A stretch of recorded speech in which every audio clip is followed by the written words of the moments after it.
It's Red Eye Radio. Gary McNamara and Eric Harley talk about everything from politics to social issues and news of the day. Whether you're up late or you're just starting your day, welcome to the show.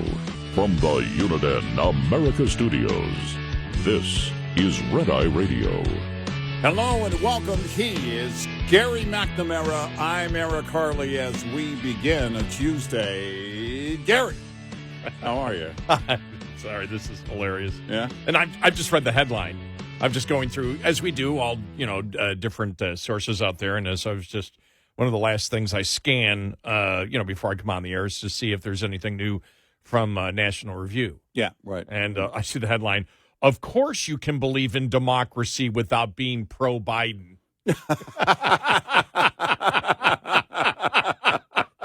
That's a great way to phrase it. That's funny. That's hilarious. Then Noah Rothman wrote it, and it starts out, David Green, former host of NPR's All Things Considered, is struggling to reconcile his deep and commendable civic convictions with the demands of the journalistic enterprise. He's in luck. These two creedal associations are not in conflict with one another, at least not unless he needs them to be. But Green seems to have determined that when it comes to Donald Trump, one or the other has to go. I, as a journalist, believe in democracy. I support democracy, he told the hosts of Left, Right, and Center podcast. And if democracy is on the ballot in 2024, as the Biden campaign insists, it's incumbent that those who share his affinity for popular self-government to join the side that they are already on. And he says, I believe Donald Trump is very transparently and pretty brazenly acting anti-democratic in a lot of ways now. Well, let's solve this thing right now. Why don't we? And, we've talked about this many times before. What is lost in all of this? Now, we've talked about it before, but what is lost in all of this is that the support for Donald Trump, so much of the support for Donald Trump in the base is based on the fact that the Democrats are currently destroying democracy. Yeah. It was, I think it was Byron New York who asked a question the other day, and he asked it, I think it was this week he asked it. We asked this a long time ago. Tell us one issue where Donald Trump wishes to get rid of democracy. Give us one issue. One, not two, not three, not four. One. Right. One issue. Right. We can give you a ton where the Democrats are already attempting and at times successfully dismantling democracy. Right. Because in a democracy, a constitutional republic, we put it all under the umbrella of a democracy. Just for the nitpickers out there, we are not stating that we are in a real democracy where everybody gets to vote on everything. We understand that's not the case, all right? But moving on, if you're talking about under the umbrella of democracy, the one thing that you need when you have a constitutional republic, where you have people voting for their elected representatives who then pass laws. We become then at that point, as you know, a nation of laws, right? Yep. Yeah. The ultimate law, the Constitution of the United States. Right? Yeah. Who isn't abiding by the law? All you have to do is look at Joe Biden and the border. He's not abiding by federal law. He's not following the letter of the law. There is chaos at the border. We see it all over this country. When you look at what is going on in our cities, what is that about? Not enforcing the law. In fact, defunding the enforcement. Right, defunding the enforcement of police departments, and police departments are your first line of defense in the chain of enforcing the law. And then what do we get next? No cash bail. release violent criminals out on the street, whether they're American citizens or not American citizens. Mm-hmm. That's all about the law. That's all about democracy. And then we can go and we can look, for example, at just recently the entire Fani Willis case in Georgia. Mm-hmm. And you're saying to yourself, well, wait a minute, the case against her now for what she's charging Trump with is just as bad. You've got rogue prosecutors. We talk about Bragg. Remember Bragg when he first got in, floated the fact that we're not going to, if somebody robs a store, commits an armed robbery, as long as they don't pull the trigger and shoot someone, we're not going to charge them with a felony. Right. We see the whole Fani Willis debacle. No, Bragg letting immigrants out after they beat a cop with no bail. Yeah. And you see it across the board in our cities. They don't care about the law. When you look at Trump, if you know the law, for example, as we've talked about, going after Trump in Georgia for the RICO law is completely and totally ridiculous. Mm-hmm. They're doing everything they possibly can not to abide by the law. Let's create law that didn't come from the people through their elected representatives. Let's see if we can create law. Let's see, because we have, and by the way, you can only do this if you have a significant number of people out there that you can get in a jury that says to hell with the law. Yep. And this is what they've got. It's when you think about it, and it's so obvious to Republicans out there that everything that the Democrats do and throw at Republicans is exactly what they're doing across the board on every issue. Right. You look at so many of the issues out there, it's like, to hell with the law. Who's trying to get rid of the First Amendment? Is it Republicans or is it Democrats? I think we all know what that is there, don't we? Who was actually colluding with the Russians? Yeah, when you look at who was colluding with the Russians, it was the Hillary campaign. That was an entire lie, as we know. And, you look today, and we'll get to it coming up here in a little bit, when the Supreme Court hearing yesterday on government and coercion of social media, where Justice Jackson, now you got to give her a break because she doesn't know what a woman is. But where she talked about the fact that the First Amendment gets in the way of government. It's like, yeah, right. Well, you're an idiot. Right. You're just a complete idiot. And so you look at who wishes to get rid of the Senate, who wishes to get rid of the Electoral College, who wishes to destroy the separation of powers. Because you saw it after the Supreme Court 9-0 decision. Yeah. In Democrat circles. Right. It's time to get rid of the Supreme Court. Right. We don't even need the Supreme Court on a 9-0 decision. Who is it that believes that judges should make law and not interpret law? That's not Republicans. That's Democrats. That is against the law of the land, which is the elected representatives through the people make the law. The court interprets the law. Look at all the executive orders that Biden put in that were found to be unconstitutional. Mm-hmm. Absolutely against the Constitution.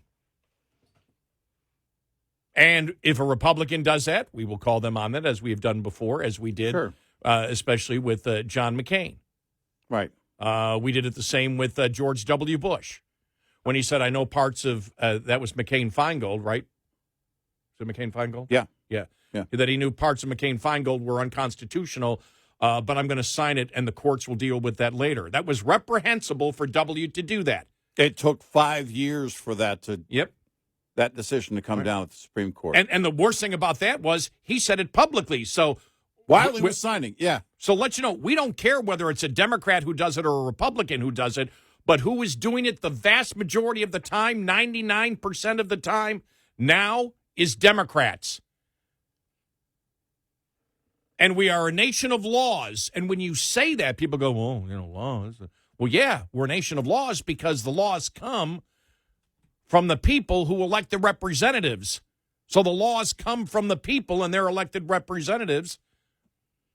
And that's why we're a nation of laws. They don't care about the law. They're trying to do everything to destroy the law. And now you've got the lawyers attempting to destroy the law. You've got the judges attempting to destroy the law. You've got juries now trying to destroy the law. Well, and 99% of the time, it's coming from Democrats. The very liberal jury makeup with the Hillary lawyer that lied to the FBI. There are bigger crimes there. Yeah. Come on, they need to be prosecuting bigger crimes. Lying to the FBI. If that were a Trump lawyer, prison for life. So it's not just a two-tier system of justice.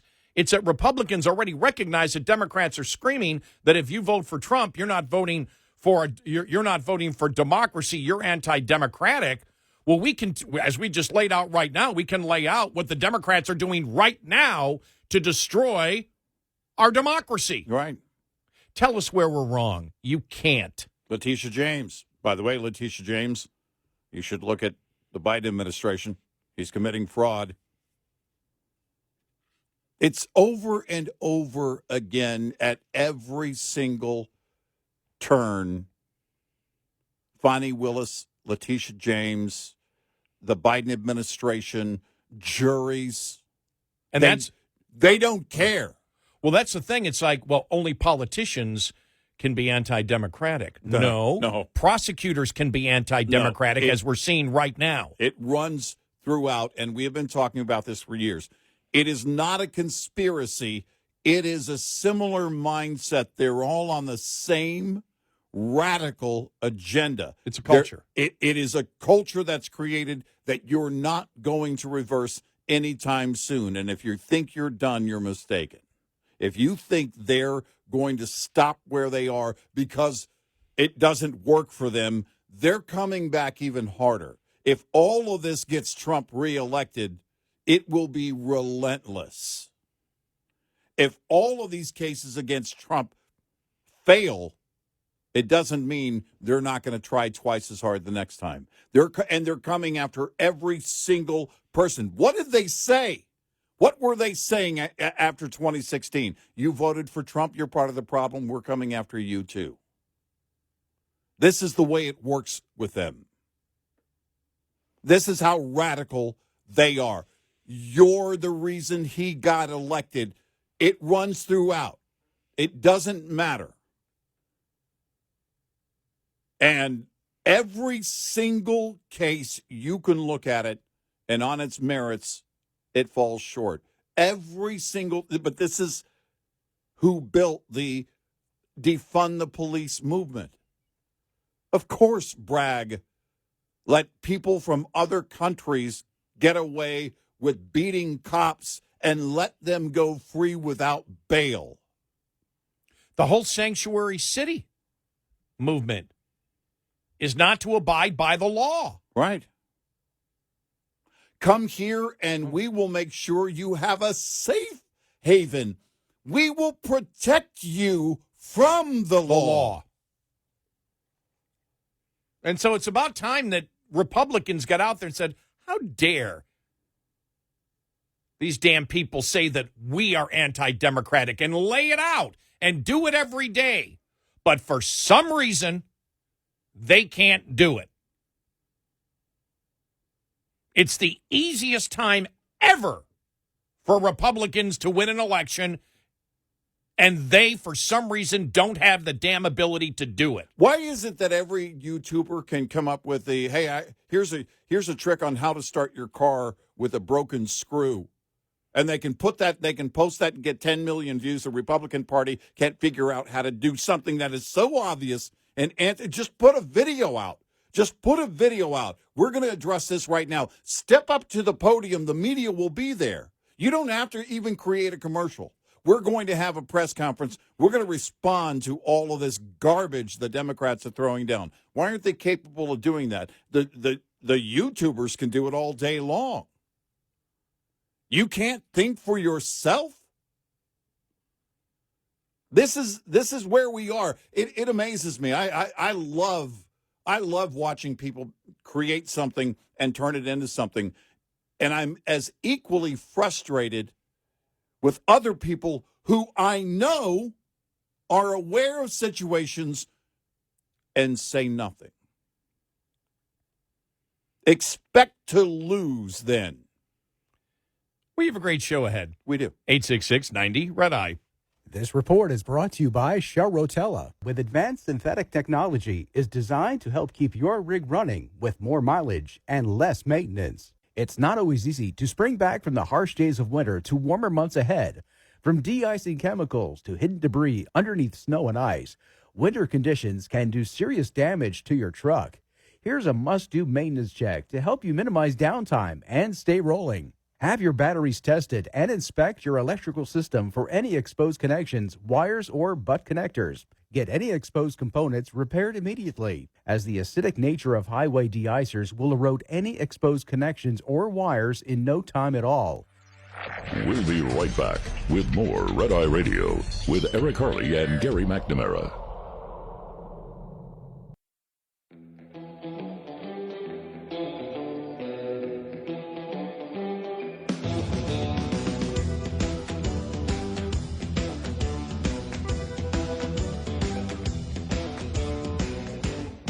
It's Red Eye Radio. He is Eric Harley, and I'm Gary McNamara. Welcome and good morning. Thank you so much for being here this morning. You know, this is something that you and I had talked about, and we wondered why there was no type of legal analysis on this at all. I mean, we just didn't see any, and we're like, why not?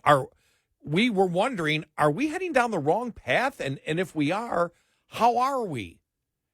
And it came again into our minds yesterday when it came out that Trump can't raise the bond for the $60 million dollar civil fine. Right. And whatever reason, the reason exists. So he's going to the appeals court. Finally, yesterday, and we'll get to this coming up here following the bottom of the hour, you had a legal expert say, well, it's not over for Trump. He can use the Eighth Amendment. I'm like, oh, my gosh, finally somebody out there in the legal world is saying Trump can use the Eighth Amendment here. He can petition the federal courts on this. Right. Because this is a constitutional issue. And you and I were saying, yeah, because we're talking about $460 million fine where there's no damages. Right. Nobody was damaged whatsoever. You know this thing's going to be overturned majorly, but the fact is He can't get there. in New York, he can't appeal. His due process rights are being violated because of an excessive fine. And if you don't know what the Eighth Amendment to the Constitution is, excessive bail shall not be required, nor excessive fines imposed, nor cruel and unusual punishments inflicted. And so the excessive fines imposed, nor cruel and unusual punishment inflicted, it fits both those categories right there. Yeah. That seems to be an easy one where a federal court would say, no, there's a stay on that fine. Right. There's a stay on that fine. This is ridiculous. Right. And the stay on the fine is the fact that you're using it to deny him his due process rights Yes. of appeal. Yeah. And finally, somebody, we'll go through it coming up here in a little bit. Finally, somebody in the legal department said, oh, what about the Eighth Amendment for Trump? Right. We've been screaming that. From the beginning. Yeah, I know.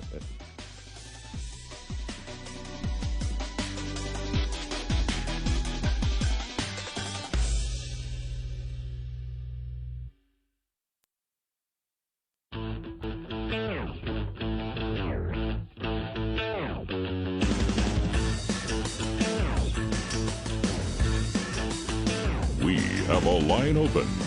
1-866-90-RED-EYE. Red Eye Radio. And he is Eric Harley, and I'm Gary McNamara. Welcome and good morning.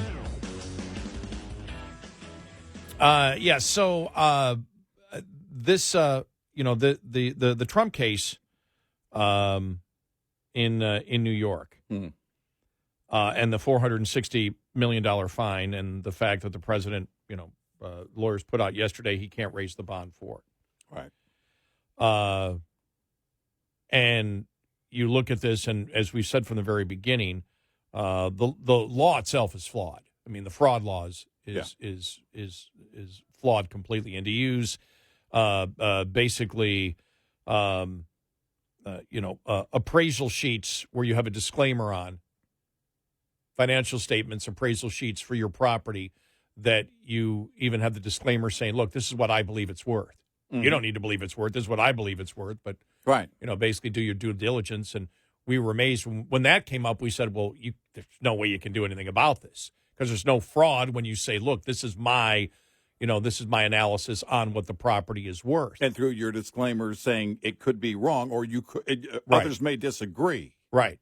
And so when you have that to begin with, you say it's still not fraud, because Right. property assessment, for the longest time, fraud would be if he got an appraisal from an independent appraisal group and Trump put on a financial statement, this is what they appraised my property as being worth, and then put Right. that down Right. under the, and then I'm signing this under, the fact that if anything is wrong here, I could be charged with perjury. Right. Or, whatever. I mean, that, you could look at that and say that. It would apply to either loan fraud or insurance fraud, wherever he was trying to gain favor in Right. whatever setting.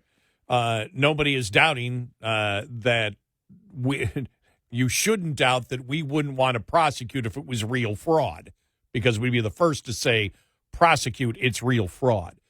But that was number one. Number two, there's no victims. Right.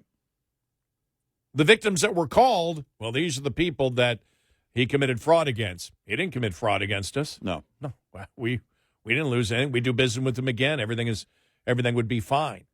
And so to have this to me, in my lifetime, I have never seen a bigger, more winnable Eighth Amendment case for excessive fines and cruel and unusual punishment from the civil level ever. No. Ever. No. Never Yeah. seen this. Yeah. Because it has A case built right. on nothing, Right. with a punishment that it can't even get you to due process. Right. And then set up to make it where you can't appeal the case Right. unless you put a bond that, I don't know, 10 people on earth might be able to do. Right.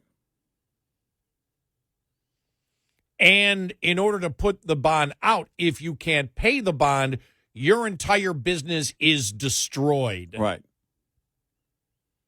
Just because you wish to appeal.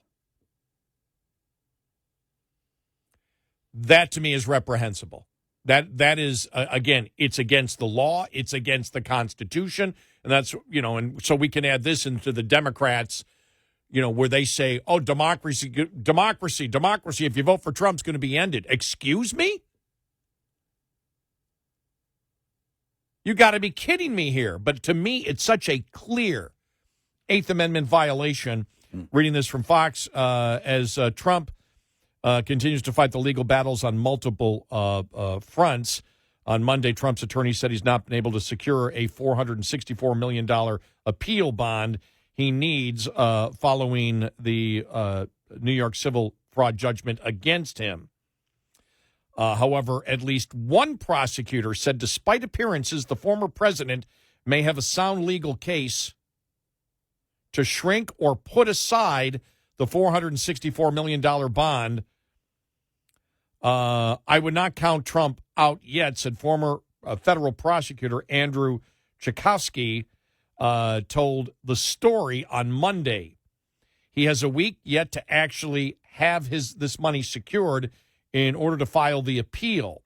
The former U.S. Air Force Judge Advocate General noted Trump is already attempting to get a court's approval for a $100 million bond amount instead, or procure a ruling nixing the bond entirely. The Constitution, Cherkasky says, appears to be in Trump's corner. Appears? With the bond and the fine being as high as they are, Trump has a potential Eighth Amendment defense. Maybe I understand he's just doing the legal terms here. Trump has a potential Eighth Amendment defense as James has threatened to begin seizing his New York assets, which includes the Trump building at 40 Wall Street, a large stake in a commercial skyscraper, plus his iconic Trump Tower. The Eighth Amendment decrees excessive bail shall not be required, nor excessive fines imposed, nor cruel and unusual punishments inflicted.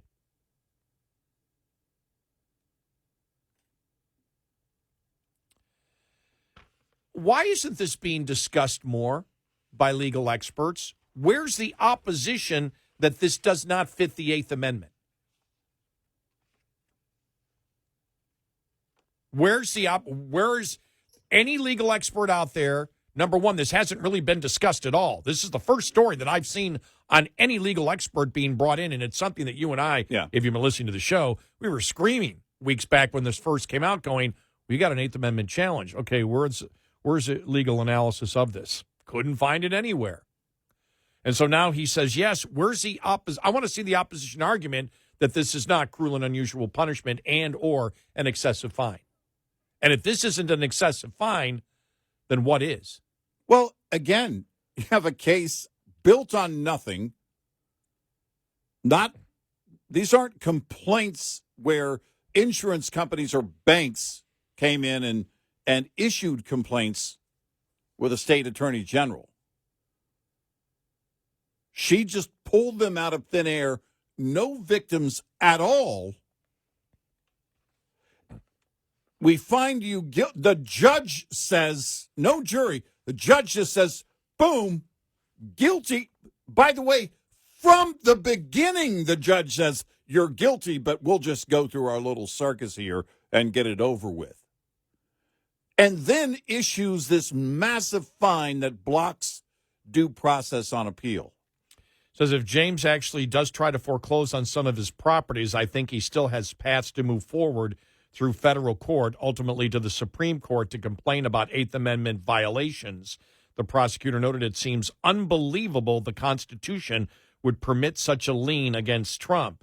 It does seem very unusual to have to essentially destroy yourself of everything that you're still fighting for through the appellate channel, noting Trump appears counter to the typical defendant attempting to delay or decrease fine enforcement. So there you go. I mean, and like I said, I just don't know why there's been why conservative? Because what I would want is conservative legal advocates to pound on this and to see what the liberals say then. What's the opposition to this? Right. Why isn't this an excessive fine? Why not? Right. Based on what?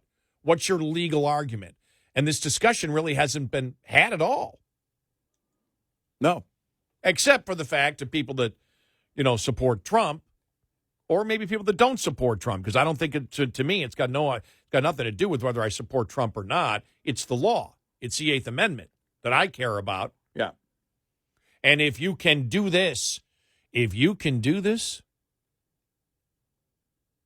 civil law in New York to Donald Trump, well, then any resident of New York, you're screwed.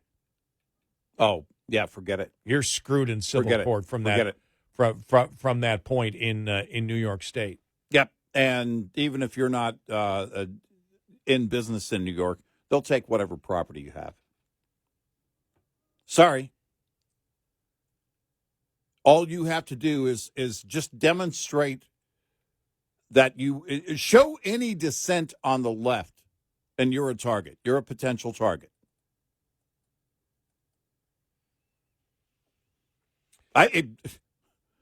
Michael Rappaport might want to quit posting videos or move from New York. Yeah, no, you're right. Because they'll come after you at every turn. You're the enemy. You're the problem. These are the radicals. There is no law that applies here. There is no law that applies here. There are no complaints, no insurance companies, no banks issuing complaints. You've got a judge that from the beginning said, guilty, we're just going to determine how guilty you are. I already know you're guilty. This is from the beginning. I already know you're guilty. We're just going to go through the process here and do our little circus show to determine how guilty you are. And then they get to the end of that circus and decide, all right, we're going to break you, and you can't get to the next level due process without being broken. That's a clear violation of the Eighth Amendment. You know, the funny thing is, I did say the audio cut. I didn't play it because I was shaking my head. Did you see, the Stephen A. Smith, the sports guy? Mm-hmm. He went into a monologue the other day, and it was about Trump and the weaponization and lawfare against Trump. It was amazing. I'm like, whoa. Right. Wow. Because you look at this, and this doesn't make any sense. But you understand, though, that you have a base of the Democratic Party. This isn't only about the judges and the prosecutors. It's also about the rank-and-file Democrats, where the base of the rank-and-file Democrats do not believe in the law of the United States. And this is why, we do it. We've been saying this for the longest time when they start talking about democracy, but I don't know why the Republican Party doesn't have a concerted effort to do it. I would suggest, for example, that you look at the big picture here. Not that there isn't very important things that, fiscal things we have to look at, but, for the Republicans last year to waste their time on the whole McCarthy thing, and then Trump to waste any time attacking DeSantis. Mm-hmm. Well, what the hell are you doing? At times it's like, Trump, they're coming after you. Don't you see who don't you see who the real opposition is? Right. And if you can't see it now, when the hell will you ever see it? Right. With everything. Right. I mean, I've never, ever, ever, ever seen anyone being bombarded like he's being bombarded. No. And so to even have DeSantis on his mind, DeSantis is gone. I just, I don't know. Well, Well, but how do the lawyers not, his lawyers? We've questioned, I don't know how many moves by his attorneys. And I don't know if it's every case, but it's in most of the cases. There's been at least one thing we're saying, wait a minute, why aren't you doing this? Why aren't you doing that? I can't see that, and that would be interesting. I mean, if that happened, if she said, okay, I'm starting foreclosure procedures, and then you immediately go to federal court. Well, to get a stay on it. I don't see how you don't get a stay. Right. In fact, you go to an emergency appeal to the Supreme Court of the United States because of election interference? Quite possibly. You'd certainly give it a shot. 866-90-RED-EYE. Coming up, more with Gary McNamara and Eric Harley. It's Red Eye Radio.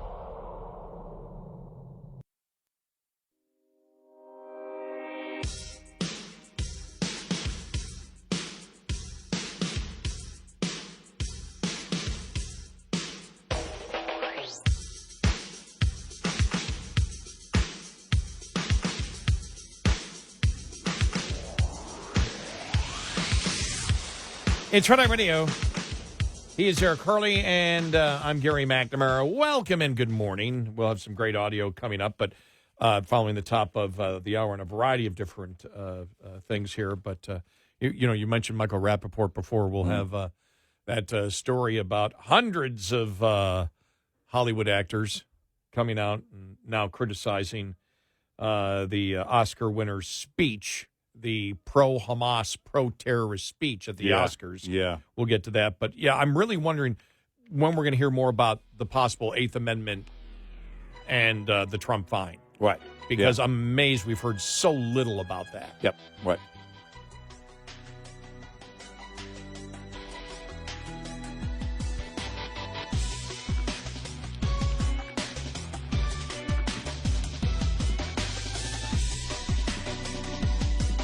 Top of the hour news is brought to you by House Products. Visit houseproducts.com. This is Red Eye Radio on Westwood One.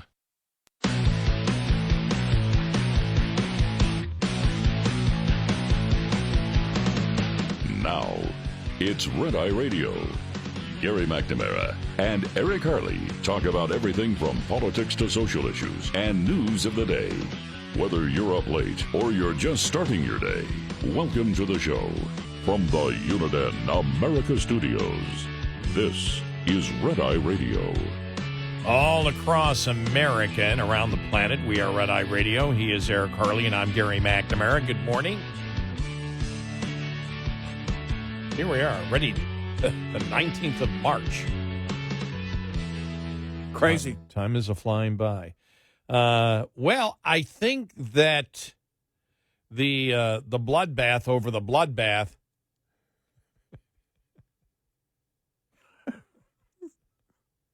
They just latch onto a word. Do you think they're learning that from Kamala Harris? started taking a turn. You know what's so funny? Yesterday, I get a tweet from my best friend, Jeff. I've known him since we were, 7, 8 years old. Right. And all it says is, "Welcome to Bloodbath Monday." Yeah. And I went, "Oh, you're listening to the podcast, are you?" Yeah. Thanks for listening.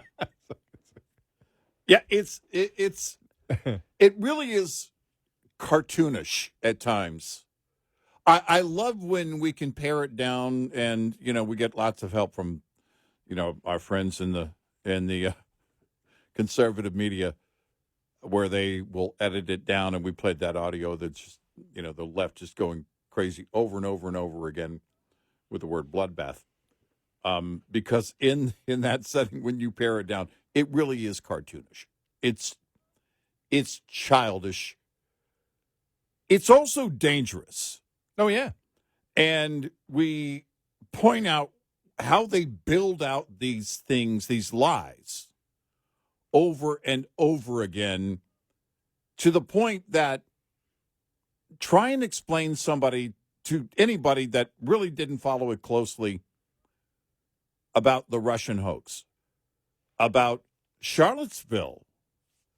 You still have millions of people that believe he said something very different about Charlottesville. You still have millions of people who believe that Trump in 2016 got elected by colluding with the Russians. Yeah. You do. And both are completely false. Yes. I want to play this here because this is, Joe Scarborough went absolutely crazy. I told you that he was one of them that deleted his post when confronted by Elon Musk. He just deleted it. Right. Yeah. And then he came out yesterday. I can't play a lot of the audio because he's BS this and BS that and BS and these people on Twitter. He doesn't make a point. No. But curse words make you sound really like you care more. He didn't really make any points. But by the end of the day, though, and we'll play because somebody put together a great thing of Scarborough yesterday. But by the time we got to the end of the day, even The View, one of the panelists on The View was saying, well, no, I mean, yeah, it was taken out of context, but January 6th, you can understand how people went there. Right. So that's that's where it was evolving to. Right. Yesterday you had Then you had Pence come out and say, no, obviously he was talking about the automobile industry in a Right. bloodbath, and that's normally what you say. And Right. my God, I mean, how many videos were out there yesterday with the bloodbath being used by members of the media? We played a bunch of it yesterday, but this is Scarborough. Okay, this is somebody put this one together on X yesterday. Here we go.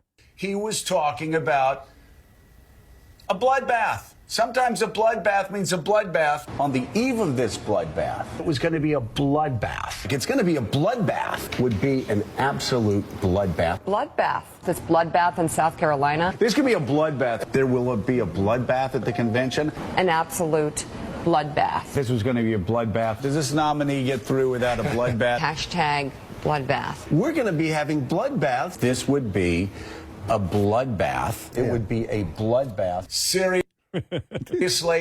You know, that's it's great work because it's also often the case that those on the left, including Scarborough, forget that the internet exists. I know. We've been saying this for years. That they really do. They go throughout their lives. They tell such blatant lies that they think. I guess they just live in that bubble of today and think no one's going to call them out on it when there is, again, so much that you can use against them in their own words. This is just one example. And it's comical. When that boomerang comes back, man, that's gotta hurt. I mean, seriously. I mean it is that show, and you know, as we've talked about him before, Scarborough. Mm-hmm. He's such an intellectual lightweight. Yeah, he really is. I mean, most people, if you're going to support liberal causes right now, you've got to be an intellectual lightweight. You're just about rhetoric. You're not about substance and all. And that's Joe Scarborough. Yeah. But what I thought interesting was the ex post that Andrew McCarthy put out yesterday. And I'm paraphrasing it, but he was like, "This is really pretty funny," because everybody knows. He goes, if Trump wins, there's going to be massive violence, and the same people that are criticizing Trump for bloodbath are going to be saying, well, it's mostly peaceful.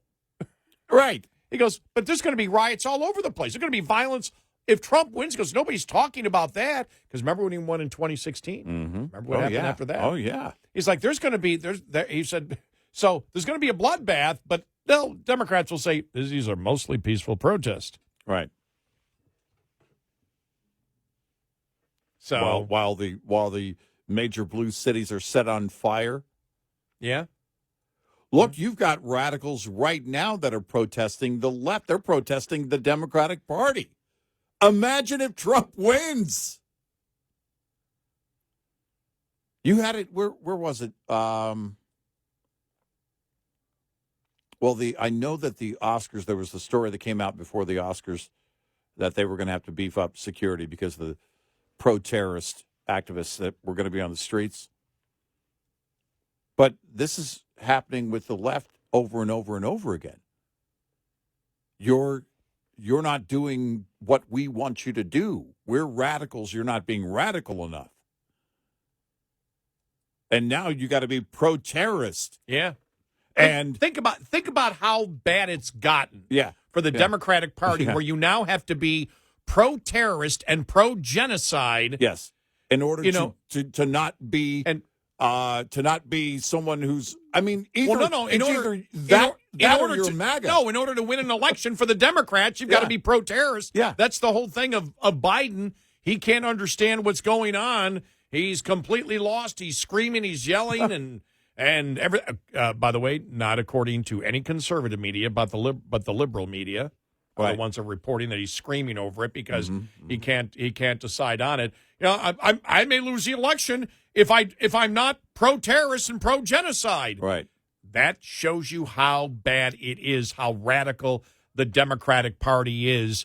You've got to be pro-terrorist in order to win the presidency. the president believes. Well, it's and their convention is in Chicago here in a few months. Wow. And the volume seems to triple by the day on these things. It was always going to end this way. It was always going to get to this point. The question is, where do they go from here? How much more radical can you be? How much more radical can you be than we are pro-terrorist? We support Hamas. Tell me something more radical than that. I don't know where it goes from here. I really don't. But it isn't over, I can tell you that. It isn't over. Trump is Hitler. You're pro-genocide and pro-Hamas. You're talking about the genocide of the Jews. Yeah, exactly. Which one is Hitler? Right, Trump is Hitler. Right. And you're taking the side of the terrorists that wish to kill Jews. Right. Do you understand what an idiot you sound like? Yeah, and by the way, that includes Bill Maher when Trump was back in 2016, 2017, and Bill Maher. Listen, we called all the other guys Hitler, but this guy really is Hitler. Yeah. Hey, Bill, who's Hitler? It's the collective radical left calling for the annihilation of the Jews in Israel. Yeah. That's as close as you can get to Hitler, dude. Is it me? I know. It's just... Anyone who calls anybody else on the right Hitler, shut up. I know. Stop talking. That trophy now is the Hitler trophy is now proudly being carried by the far left. Well, the radicals. Not even the far left. It's just insane. Yeah. I mean, what you're seeing from I think the Wall Street Journal had it. There it is. Democrats turn against Israel. If you're turning against Israel right now, you're pro-Hamas. Exactly. You're pro-terrorist. Right. Trump is Hitler. I'm pro-Hamas. The Jews are all to blame. You have no problem with Hamas and their mission statement of annihilating all of Israel, all of the Jews in such radical fashion. That's where you are. We've been saying it since October 7th. There's a clear line. On one side, the radicals. On the other side, everybody else. And if you vote in support of that, you're a radical. That makes you a radical. There's no in between. There's no gray area. I love this, though. Just the beginning here. Democrats turn against Israel. Biden agrees with Schumer and puts a domestic twist on the two-state solution. Israel Prime Minister Benjamin Netanyahu said on Sunday that no international pressure will stop us from realizing all the goals of the war, eliminating Hamas, freeing all of our hostages, and ensuring that Gaza never constitutes a threat to Israel. That this is interpreted as a challenge to President Biden speaks volumes about the shift in U.S. policy towards Israel. The joke around Jerusalem is that while Mr. Biden once worked to help Israel after October 7th, he's now working on a two-state solution, Michigan and Nevada.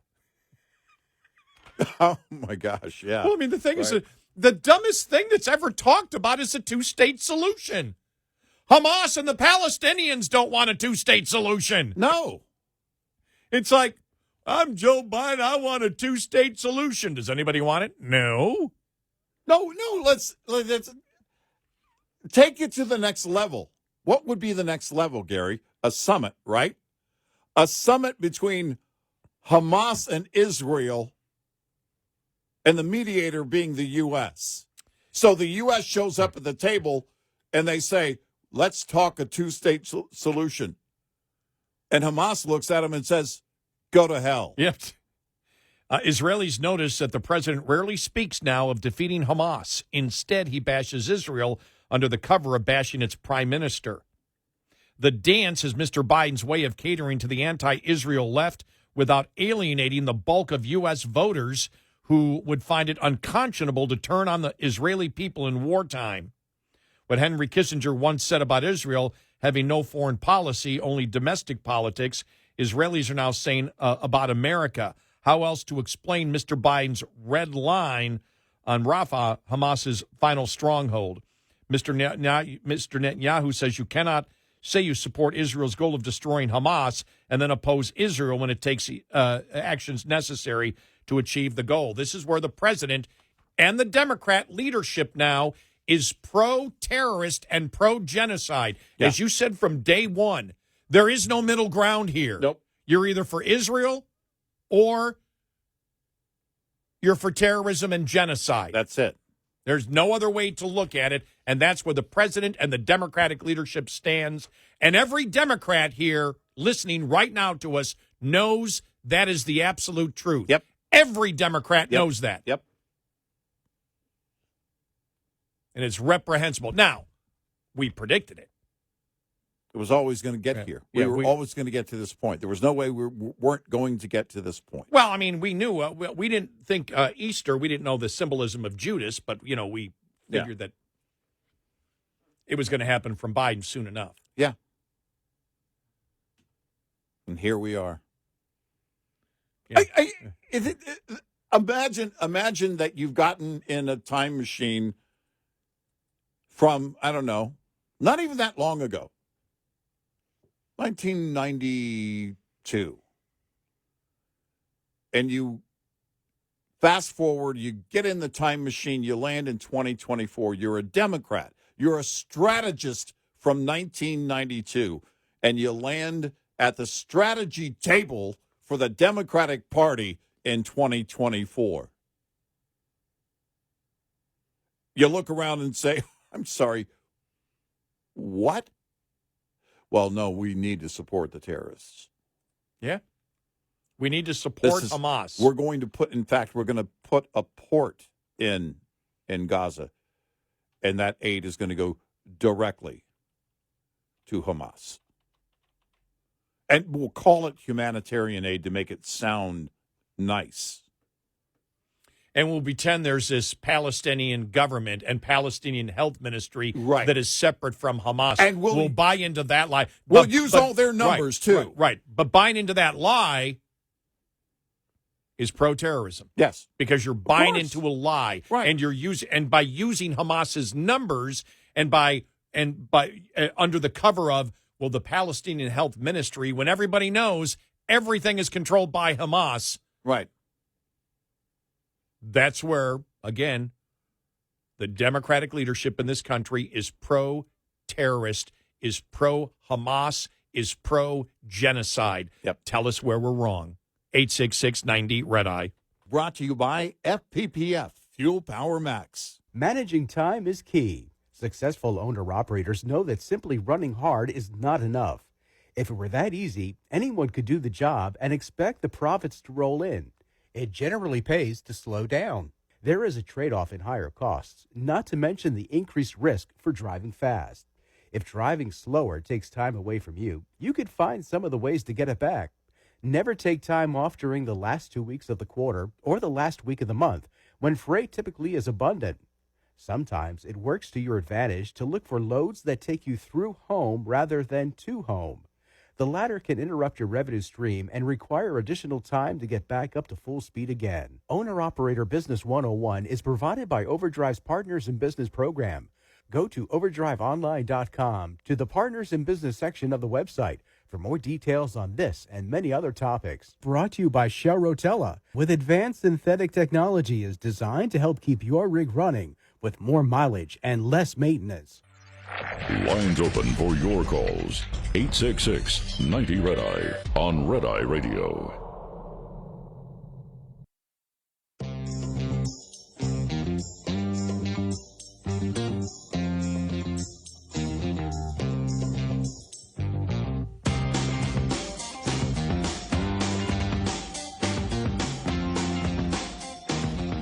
It's Red Eye Radio. He's Eric Harley, and I'm Gary McNamara.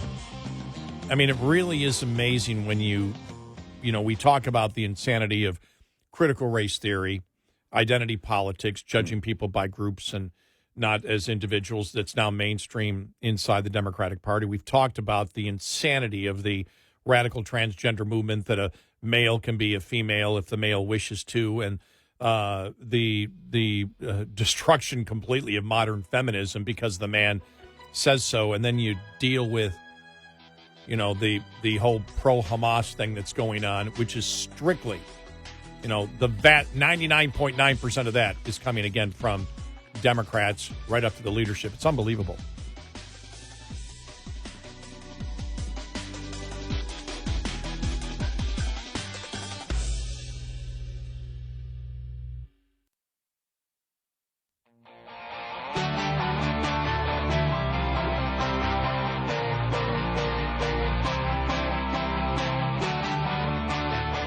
You're listening to Red Eye Radio from the Uniden America Studios.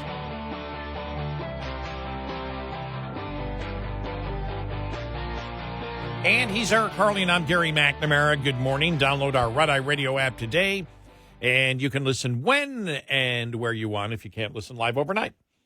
Right, thank you. I'm going to play this audio cut because it combines a bunch of different things we had mentioned earlier about Stephen A. Smith, the sports guy. Yeah. He's been delving into politics a little bit. Mm-hmm. Most of the time, I disagree with him. Yeah. Not on this. And it was funny because I have the full audio, which actually goes on for about 15 minutes. But I found Jonathan Turley and Fox News discussing him yesterday because what Stephen A. Smith's upset about is the whole lawfare thing, going after Trump. Yeah. Instead of going after him on the issues, they're using lawfare. And as we have said, they're breaking the law in doing so. Professor, it's great to be with you. So Stephen A. Smith, Thank you, on his John. podcast the other day, whacked Joe Biden and the Democrats for their use of legal warfare, which he calls, and everybody else calls, lawfare against Donald Trump. Listen to what he said. Trump is kicking the Democrats, you know what. You can't touch him. And now he's throwing this salvo. He said, yo, why don't you come beat me? Stop engaging in lawfare and using the legal system to push your political agenda. Come beat me. That's what he did. Smith argues, Professor, that the more this happens, the less faith people will have in the American judicial system, which for years has been held up as the gold standard around the world. I think that's right, John. And one of the most troubling things is just if you look at New York, that is a premier legal system, particularly when it comes to corporate and business law. And we're really watching its decline. You have an attorney general, Letitia James, who literally ran on a pledge of selective prosecution. That's what it was to say, if you elect me, I'll nail Trump for something. She didn't even bother to say what it would be. She just said, I'll get Trump. That's called selective prosecution. And people loved it. They elected her, and there's this thrill kill entertainment value to all of this. But the result is that most of us looking at this from the outside see something very different. We see a legal system that is really disassembling, that is de-evolving. People look at New York now as a place where you really don't want to do business. You don't want to get pulled into this vortex where politics plays such a major role in how you are treated.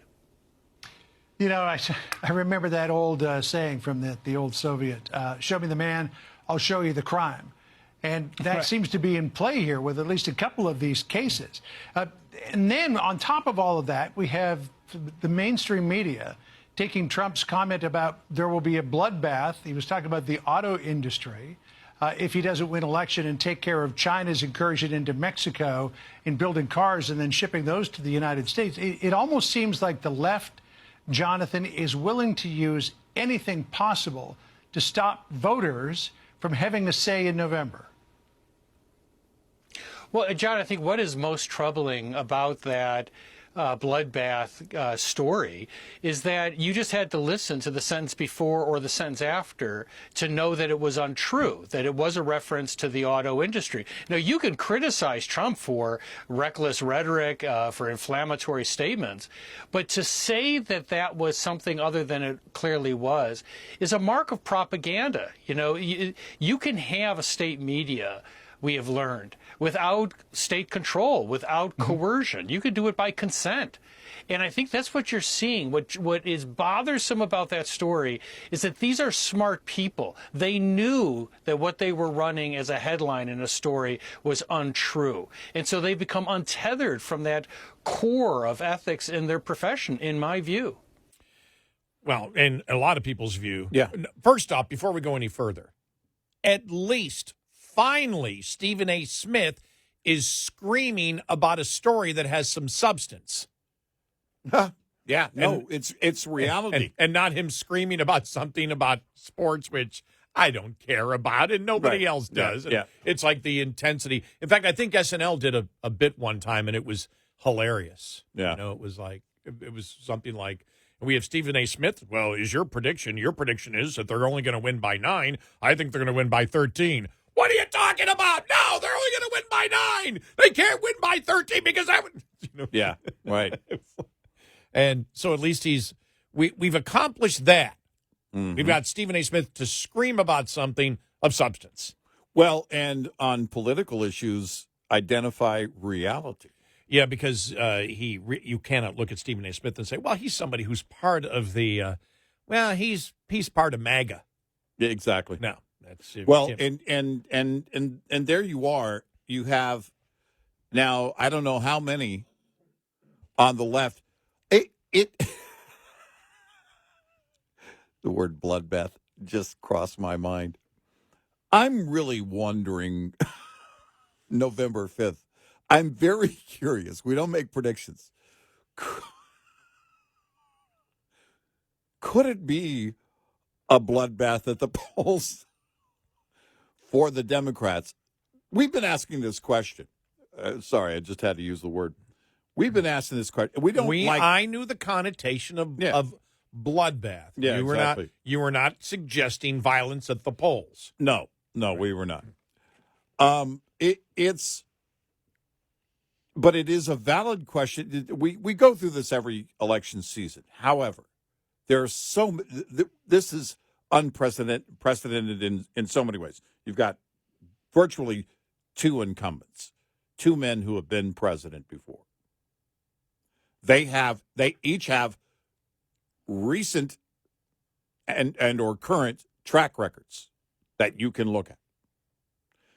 You know what they have done as president. You can set all the promises aside and look back and go, well, this happened during this time, and this happened during the other guy's time. And here's where I'm at. Then you get to the very radical things that have been thrown at Trump, then the radical agenda of the left. And I don't know, because we're still in March, and the polls since, first or second week of February have been trending Trump.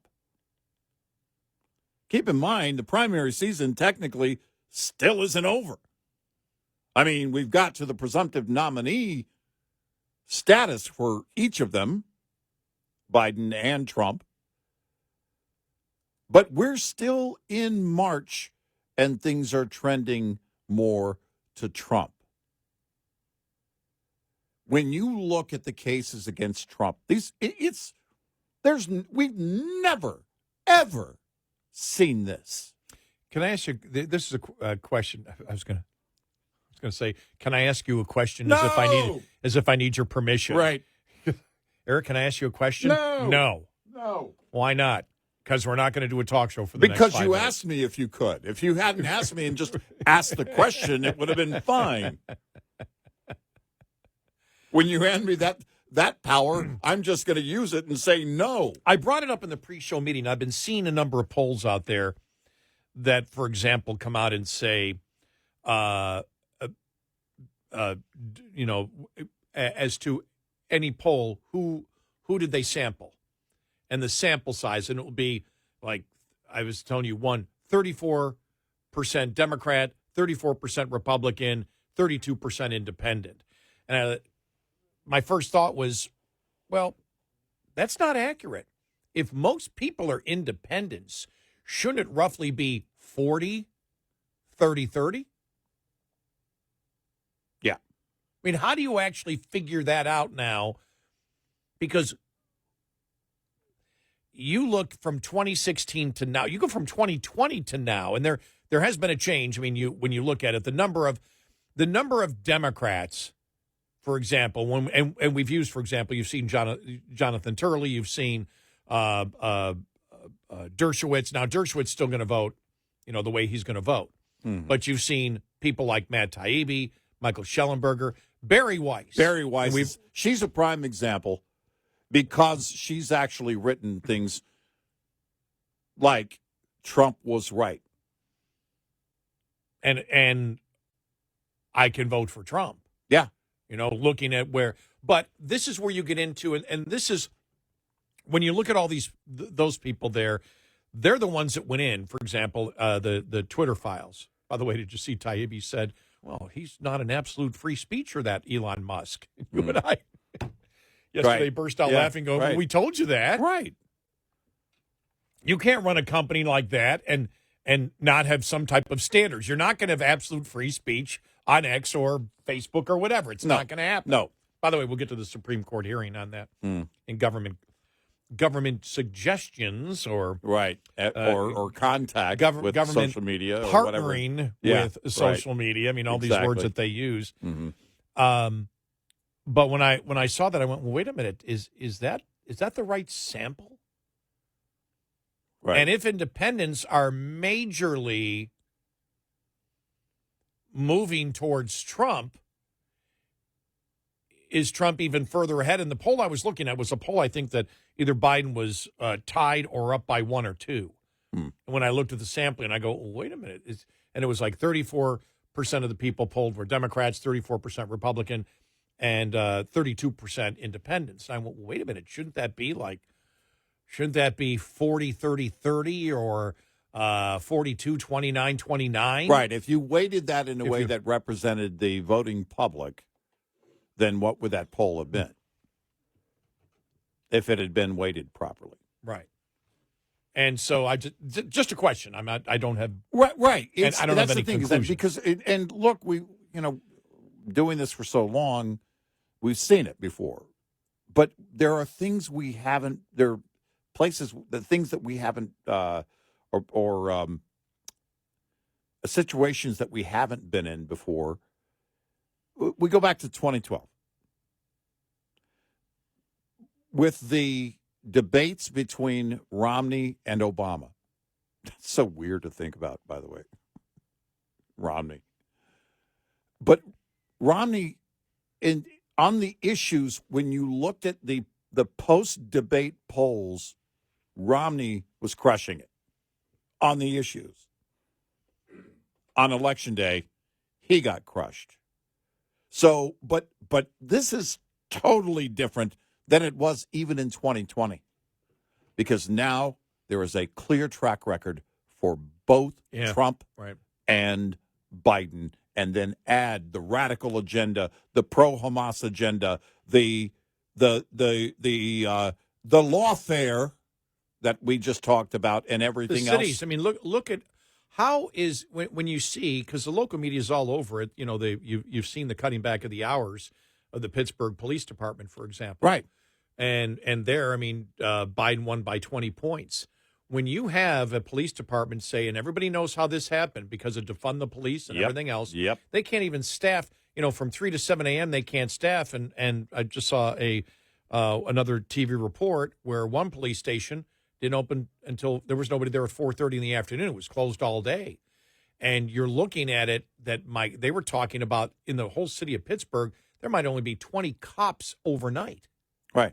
That's unbelievable when you think about it. Right. It shows you how they have completely destroyed the infrastructure of protecting citizens of a community. Right.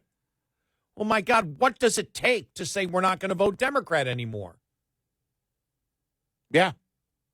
How unsafe, how radical does it have to be? How dismantled does it have to be before you decide to vote differently in the next election? 866-90-RED-EYE. Get in touch with Red Eye Radio, toll free at 866-90-RED-EYE.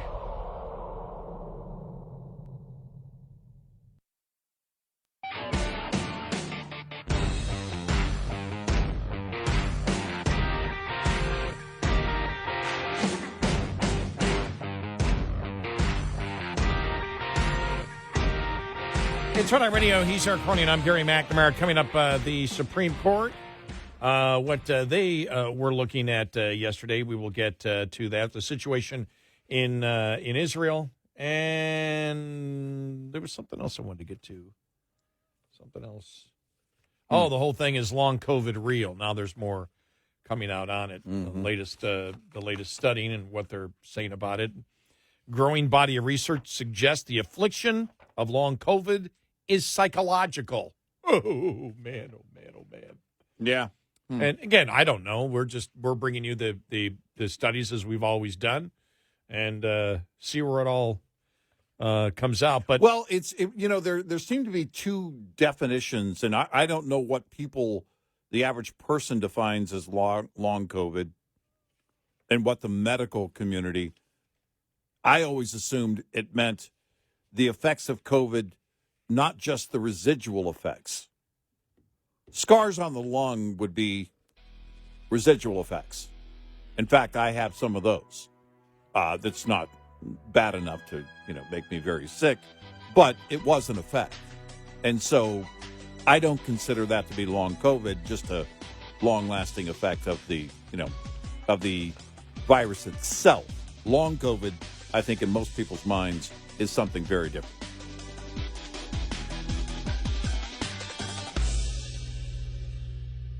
This is Red Eye Radio on Westwood One.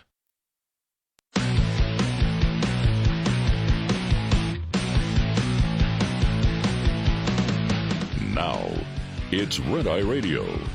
Gary McNamara and Eric Harley talk about everything from politics to social issues and news of the day. Whether you're up late or you're just starting your day, welcome to the show. From the Uniden America Studios, this is Red Eye Radio. all across America and around the world, we are Red Eye Radio. He is Eric Harley, and I'm Gary McNamara. Well, it was nuts yesterday because I'm running errands and trying to keep up with what's going on at SCOTUS yesterday, as I heard arguments on the U.S. government collusion with social media platforms to censor online speech. And I was trying to follow Jonathan Turley and Margot Cleveland. I got so frustrated because Margot Cleveland would just throw out like a sentence. I'm like, and what? And it means what? It's like, because I couldn't actually listen to it. And so I'm just going through and scanning on X, which is the good thing about X is the fact of people you follow, especially when live things are happening, that are actually covering those things, and you can see the updates on it. Right. But it's tough in something like that to get a handle on it. But it was pretty fascinating yesterday. A lot of people believe that the government's position was quite weak, but the topic in general,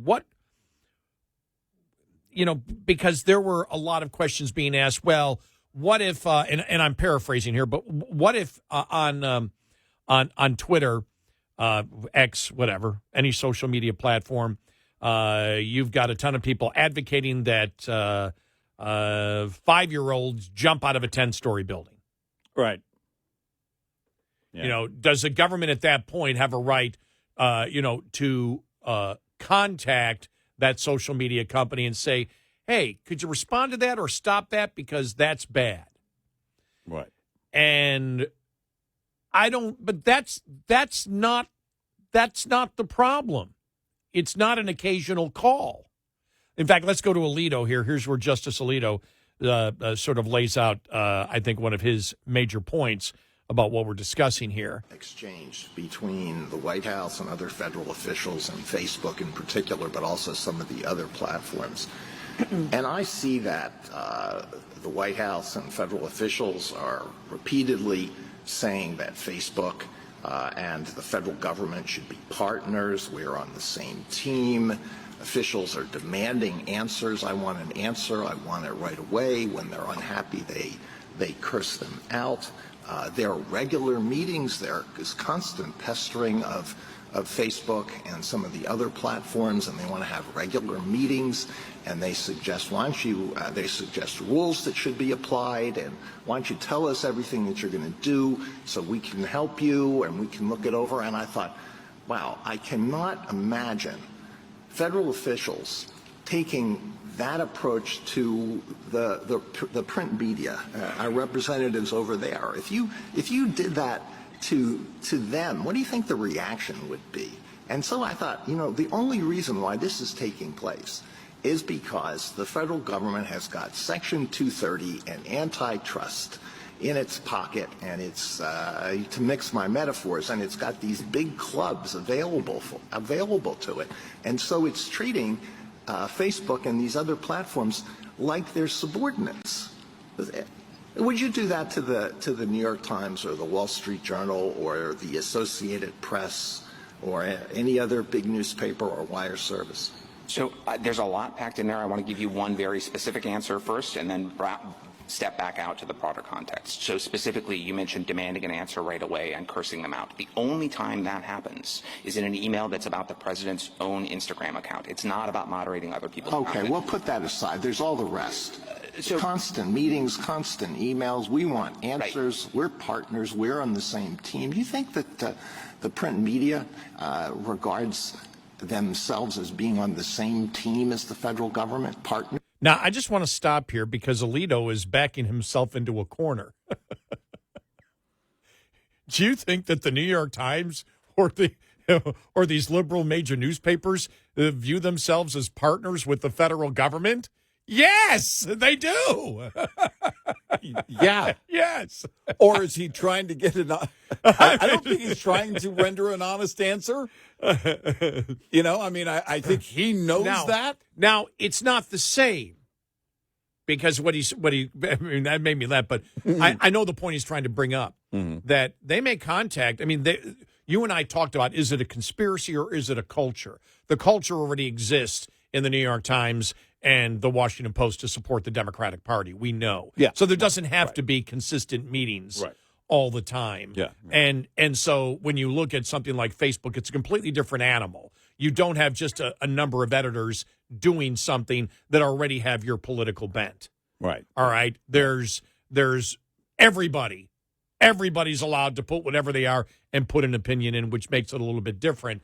And so you're not going to have, for example, the meetings and the, hey, we're partners and stuff like that, because it's sort of a wink, wink, nudge, nudge. Look, we got your back. We're going to do what the Democratic Party wants. Mm-hmm. And you don't want to do that kind of email, because if that ever gets out, well, then the conservatives can make the point, see your editors, and there's a finite number of editors. Mm-hmm. It's not like the number of people that are on Facebook. Right. And so you're not going to have the meetings and then, the whole thing of we're partners. They know they're partners because they've been around for a long, long time, and they've been partners for a long, long time. Social media is new, and it is a different concept, from it. Well, it's a different concept that is consumed in a different way.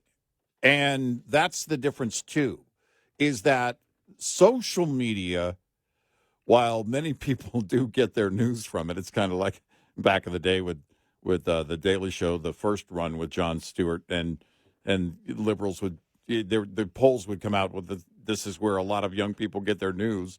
And it's like, yeah, you need to branch out a little bit. But social media isn't, it's different. It's under the guise of, or people take it as, well, I saw this thing on Facebook, I saw this thing on Twitter, and so it must be true. Now, that's on them, and we've warned against that. Many people have, but still it's like, wow, did you know that at one point John Stamos and Bob Saget were going to get married. It's true. I saw it on Facebook. I mean, these things that people will repeat. So it becomes easier, I would argue, for the government to come in and say, oh, this is misinformation. Oh, hey, Jack, you mind if we set up an office here? FBI here, Jack. You mind if we come over and set up in fact, many of the people that have worked here at the FBI now want to go to work for Twitter. That whole thing was weird. All the things we learned from the Twitter files, and that we're going to come in now and say, oh, well, there's this misinformation. That's misinformation. We're going to they floated the idea of having a misinformation czar in the government at one point, who was a person that was known for pure misinformation. Right, because remember, it would have been, was it HHS? No, Homeland Security. Yeah, Homeland Security. Yeah, under Homeland Security. Under Homeland Security, which means it would have been under the biggest pathological liar. Mayorkas. All right, wait a minute. Tied for the biggest pathological liar. One of the greatest pathological liars of all time. Yes, one of the greatest pathological liars of all time. The border is secure. The border is secure. As he was saying the border is secure and everybody knew he was gaslighting, he would have been the head of the disinformation board. But that's how bizarre it got at that point. And that you can run it through. And this is why I think the FBI took advantage, or the brass, whoever made the decision at the FBI to run this through Twitter, to set up shop basically there at Twitter, and also go to Zuckerberg, because they know that guys like Jack and Zuckerberg are soft. They know that they walk in and, oh, no, we'll help you. And then you saw the emails. Through the Twitter files, we learned so much of the coordination efforts, back and forth. And it was like, oh, yeah. So if you're asking, well, what about the New York Times? Do you think the New York? Well, yes. The media and social media, it's the same mindset, but it is, I think, they saw it, those with the agenda, as a greater opportunity with social media, because they know they can sell anything. They know they could turn this thing around when they go to Zuckerberg and say, hey, listen, we've got this. And Zuckerberg's like, oh, wow, the FBI's here. And then Jack, oh, my gosh, look at what's going on here. We need to help them. They put on their Superman capes and thought they were going to save the world. And a big difference is the number of people that have the potential to view X as to read the New York globally Times is the influence. We've talked about this, and we were fighting this even up to 2020, right? When we would call or say, well, the mainstream media, we go, the mainstream media is not relevant anymore. No. People get their news from the internet. Right. And because you can sit there and say, look how everyone, look at how the media has covered Trump versus the way that they've covered Biden. Mm-hmm. Yeah. I mean, it's completely, if Biden was a Republican, he would have been out of office a long time ago. Yeah. He would have been destroyed. Yeah. The media bias is, and the political activism, because it's not just bias, it's political activism. You saw it just this past weekend. Mm-hmm. Mm-hmm. It was, and that was the thing when this was going on. And once I got a hold of what Trump actually said, I went, well, the Democrats are going to get destroyed on this. Yeah. They're going to get destroyed. And you had people, Frank Luntz came out and said they're going to get destroyed. Jonah Goldberg, who's, a never Trumper, said, why don't Democrats see how this is killing them? Right. And so, in a way, their lies and everybody sticking to the lies are so obvious. The gaslighting's gotten so obvious where everybody knows it. But the fact is, that's why they want to grab a hold of the social media. The Democrats want to get a hold of it. They want to be partners. Yeah. They want to coerce them. They want to collude with them because they know that's the biggest outreach that they can have to the American public. Mm-hmm. And the fact that they haven't succeeded, even though they were controlling so much of the narrative on, for example, Facebook, especially on Facebook, then we saw also went on with Twitter, but still the truth's getting out there. They want more control and more control. And that's the interesting dynamic here. Yeah, they got a ton of control, and they were at a ton of colluding, but still it was social media and the internet where people got their news, and they were able to decipher through it. So they want even more, and that's the problem. Government's like, okay, we don't have enough. Okay, we're not stopping it. We want more, we want more, we want more, we want more, to the point where that's why the Supreme Court's looking at it. Well, and you look at it, too, how the government understands now the algorithms of social media. They can target ads based on basically your profile. Well, why wouldn't they would target information the same way, right? The New York Times would love to have a page, basically, when you go to New York Times website, to have it be a feed like social media, like Twitter, like X, where it's just constant, right? Where you're updating it and there are just hundreds, thousands, of posts, new posts every hour. They would love to be able to feed their audience the way that social media feeds their audience from multiple sources. Now, add to it the algorithms that the government can come in and go, all right, we know based on the profile, what they tell us here and how they set up their profile on social media, who these individuals are and how we could target them with certain information or misinformation in this way. And tell me, and by the way, we haven't even introduced AI yet. This is the scary part of AI, and it doesn't have to be about, sentient robots walking around taking everything over. We don't have to go that far, just yet. Look at how you could set up algorithms now to feed misinformation constantly. Well, what has helped tame X? How the people responding get a prominent role. If you're throwing out pure BS, boom, it's right there. Basically, public sourcing and that kind of feedback. That's why Joe Scarborough was screaming in BS because he got fact checked and didn't like it. Right, exactly. And so what do they call that? I forgot what they call it. Not the notes, or I forgot what the term is for on X. There's a term for it. Right. But people respond, and all of a sudden, there it is. This needs to be put into context here. And you'll see it right beneath it. Right. And it's like, this was this. And it's like, oh, beautiful. Because most of the time I see, now they'll get to a point where, as they always do, they'll get to the point where the response is, it's like fact-checking the fact-checkers, because fact-checkers, we found out, was pure BS. The whole thing of the media fact-checkers, it was pure propaganda. Right. It didn't matter. They weren't fact-checking. Exactly. And so will that eventually happen to the responses? Right. Could be. Yeah. But so far, when I've seen it, it's been pretty good. Right. They put it into context. At least it lets you see something where you need to pause for a second and say, all right, what are people saying? And then if you're curious enough, interested, concerned enough, then you can take it from there. We believe you're smart enough to do that. 866-90 Red Eye. We'll be right back with more Red Eye Radio with Eric Harley and Gary McNamara.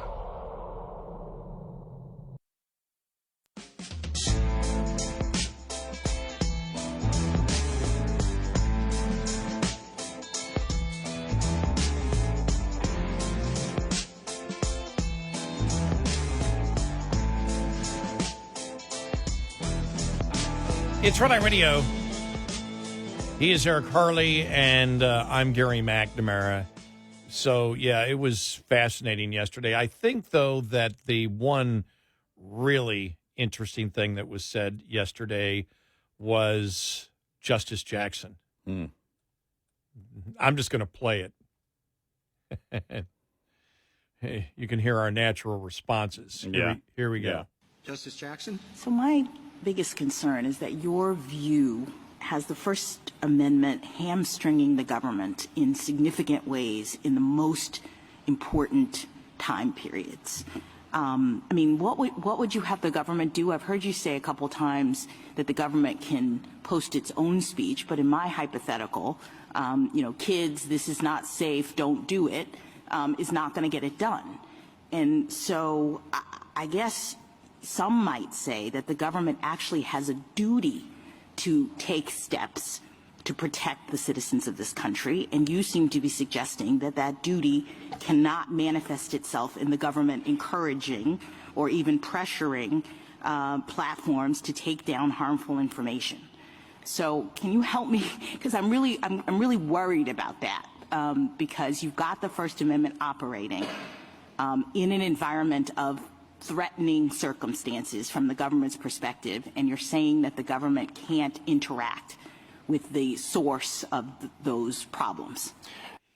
Now, she said, my biggest concern is that your view has a First Amendment hamstringing the government in significant ways, which is exactly what it was intended to do, by the way. Right.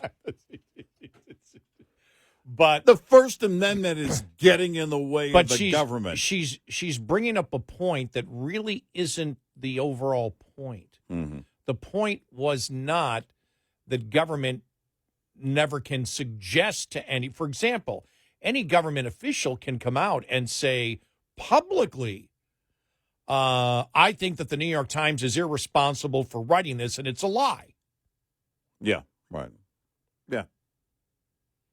It's another thing to go in and say, you need to go in and hold meetings and say, we're going to help you with your narrative. Right. Or you're going to help us with ours. Or you're going to help.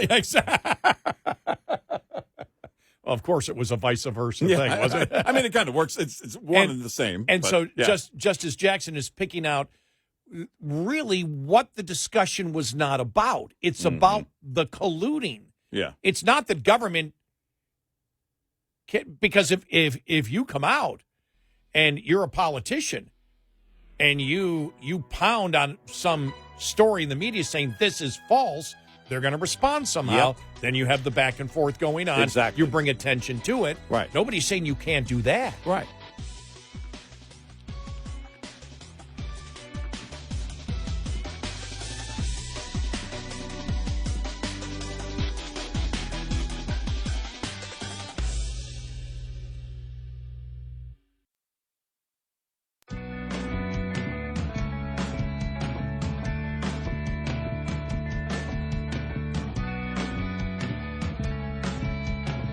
About to trigger somebody right now. Gary McNamara and Eric Harley on Red Eye Radio. And he's Eric Harley, and I'm Gary McNamara. So, in my humble opinion, Justice Jackson is arguing a point that really isn't the point of all this.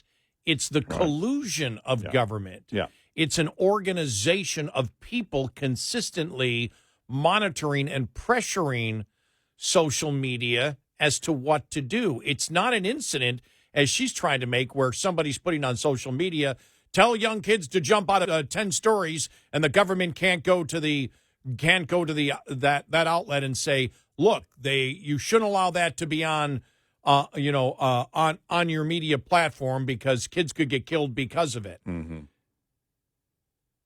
That's not the argument. No. And the other point is here, and it's a very important point, because when you talk about this particular case, when you talk about media collusion with social media and government here, you're talking about a government of pathological liars. Yeah. Remember, the Disinformation Board, and it's very important to bring it up, as Mayorkas was saying that the border is secure, it was gaslighting. Mm-hmm. That's even worse than a lie, because gaslighting is when it's like, what are you talking about? You don't know the border is secure? Right. It really comes down to the same thing of it's mostly peaceful protest and the city's burning in back of the reporter. And implying that something's wrong with you for not seeing it the way I see it. Exactly. How can't you see this is mostly peaceful? What's wrong with you? Well, I have eyes. Yeah. And so you've got to the point of a gaslighting administration that has no problem gaslighting about everything and trying to intimidate you for not buying into the lie. And so when you look at it, when you say, okay, who has unlimited money to influence people? Government. When you look at what was going on with Facebook and Twitter, we saw in the Twitter files, what were they attempting to do? They only wanted one political narrative They were pushing one political narrative, and they were doing this during an election. Yep. So you've got election interference. You've got pathological liars, because the biggest liars right now, and when they came up with the whole disinformation, misinformation board, I mean, it was hilarious. The reason it went down in flames so quickly is because Mayorkas was going to be the head of it. Yeah. Right. And he's like, well, you've got the biggest, tied for the biggest liar, because I put Biden in there, in government, the biggest gaslighter maybe ever. His statement that the border is secure might be the biggest gaslighting moment in American history. Right. Yeah. And so they put him in for the disinformation board. This is where it shows I have no self-awareness, because if you're marketing something, you go, all right, who do we bring in here? We really can't have Mayorkas. Mayorkas can't lead this. The misinformation boards, can we bring is there a where's Romney? Will Romney work for us? Yeah. Right, but that's what you do. You do something like that. They didn't even do that. Right. And so the public knows that this administration are pathological liars. They gaslight consistently. And so Justice Jackson knows she's got to bring up a point that isn't related to that whatsoever, because you can't win that one based on the facts. Because the biggest liar over the last few years has been government. Right, yeah. Has been this presidential administration. They're the ones that were, they're the ones and people that pushing their political narrative in 2020 inside the government, because they weren't pushing for, Trump might have been in office. They weren't pushing for Trump. Mm-hmm. They were pushing for the Democrats, and they were wrong on so much. Yeah. Right. And they're the ones that you believe should be able to collude and pressure social media. You can't win that one. Forget about the constitutional issues. You can't win that one just based on who's trying to be honest. And if we're pushing getting rid of misinformation, disinformation, should really the Democratic Party be the ones leading that one? Right. I would suggest maybe, because somebody will say, well, the Republicans lie too. We would suggest then that the No Labels Party head up this movement, but they won't take an opinion as to whether lying is right or wrong. Well, they would totally AI any of the information that they're trying to control. This is how they would put. Listen, it really isn't clear which information is. It would be just like an AI answer. It's not as easy as yes or no. It's not as easy as Russian collusion or not Russian collusion. This is, if you look at the But Trump collusion with the Russians was a fact. Oh, no, it's clear. It's clear. Did Biden collude? Did Hillary collude with the Russians? Whether or not Hillary colluded with the Russians is a complex question that could bring about some complex answers that just may or may not feel. I'm quite confident it's actually the Clintons that are leading the whole AI thing. Maybe that's what the Clinton Foundation was all about to begin with, is that we're just going to, hey, it depends on what the definition. There it is. You're the right. definition of is right. There's your AI answer. It depends on what the definition of is. We just solved it. Bill Clinton is leading the AI movement. This is exactly where, we land in a world where we allow that kind of, and we go back to the whole NSA thing. Even so-called conservatives saying, oh, it's collecting the metadata on phone records. That's not we got to do that. It's necessary in today's world. No. Well, the thing is, when you can't trust the government, then what power do you wish to give to the government? Well, that's when the government lies to you more than anybody else. Yeah. And we've laid that out, the specific lies over and over and over and over again. when you see, the way that everything was, shut down on Facebook for the New York Post. When you think about that, when you think about the collusion that went into that to shut down what ended up being the truth, and how the government and how the left mobilized everybody right before an election to influence social media, to censor, to shut down. And now we've found out, took a while, but we found out it was all the truth. So the government was attempting not to help the American public.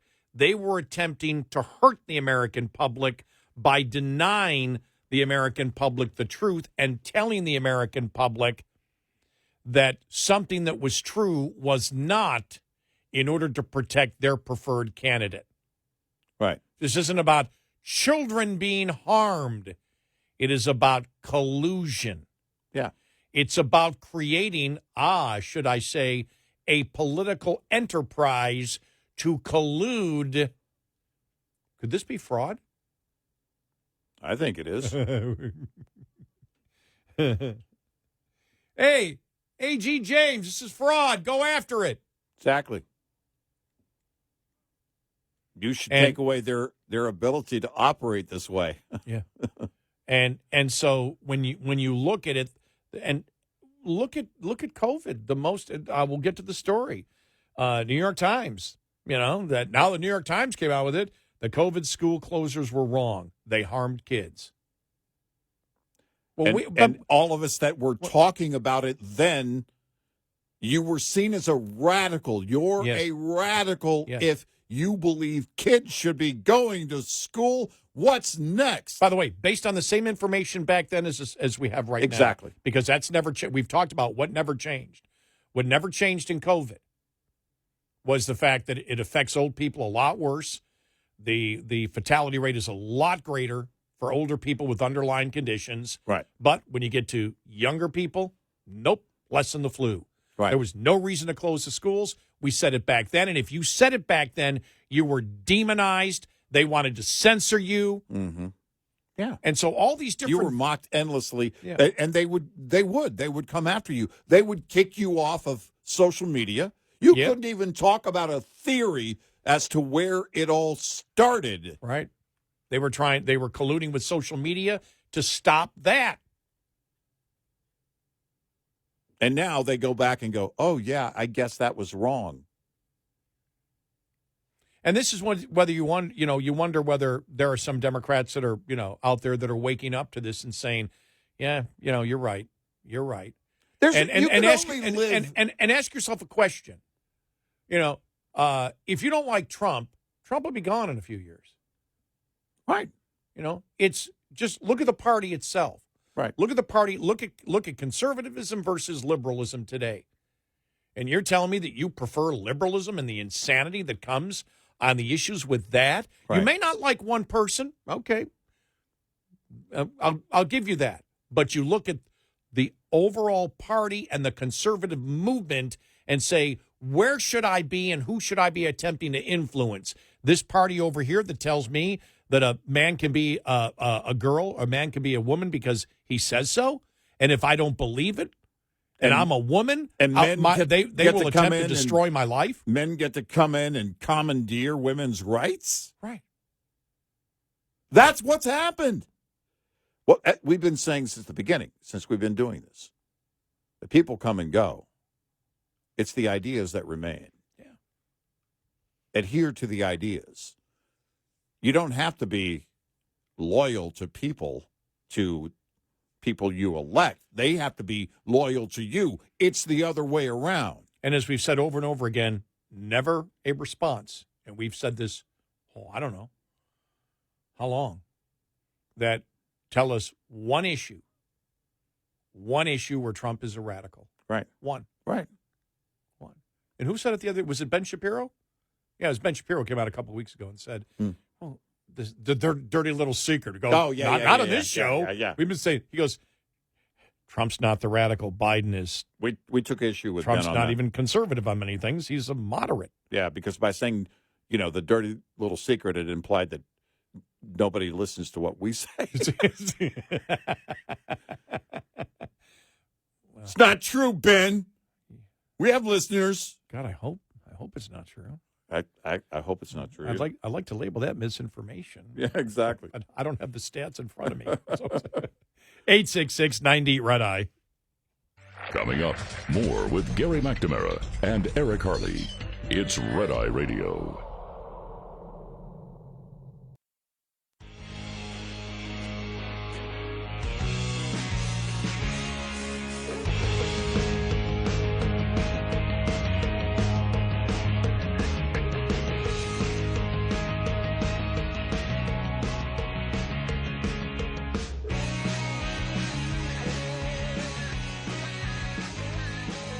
It's Red Eye Radio. He is Eric Harley, and I'm Gary McNamara. So, yeah, I mean, Justice Jackson, I think it was important to play the point that she was making because, that point was, well, you're not saying the government can't contact. Government can contact whoever they want. Sure. It's not the contact. It's the collusion. Right. It is building an infrastructure to collude and have a relationship and, in essence, coerce social media to do something because you're always there every single day and they know you're the federal government. Look at the Twitter files. I mean, how many former FBI agents went to work for Twitter? And it made me ask the question, my gosh, did the FBI just set up offices unofficially over there at Twitter? Yep. And because the communication, the number of people that were once FBI employees that went over to Twitter was bizarre. And then the communication between the FBI and Twitter and how everything was, how they decided everything. Look, this becomes a God complex situation where these people at high levels inside social media believe, oh my gosh, I can help stop Trump. Look at what I can do. And they're doing it from the inside. Nobody will ever see these emails. Nobody will ever see these. I'm sorry, Elon Musk did what? And here we are. And it exposed all of it. And there is great concern. And now, I mean, the level of distrust for me, and it's not just because I'm an old guy, it's all of you get up, not just the kids, all of you get off my lawn. It is, I don't know that I'll ever, and I've always been that way. We should all be skeptics when it comes to government. But my gosh. Yeah, but they're not. Won't they do? Right, but it's not like, wow, I found out they're lying. Yeah, they gaslight now, so everybody knows they're lying. Exactly.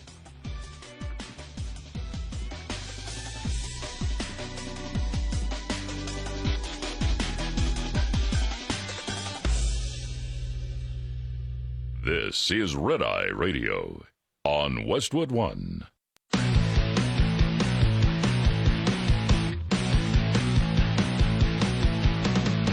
Now, it's Red Eye Radio.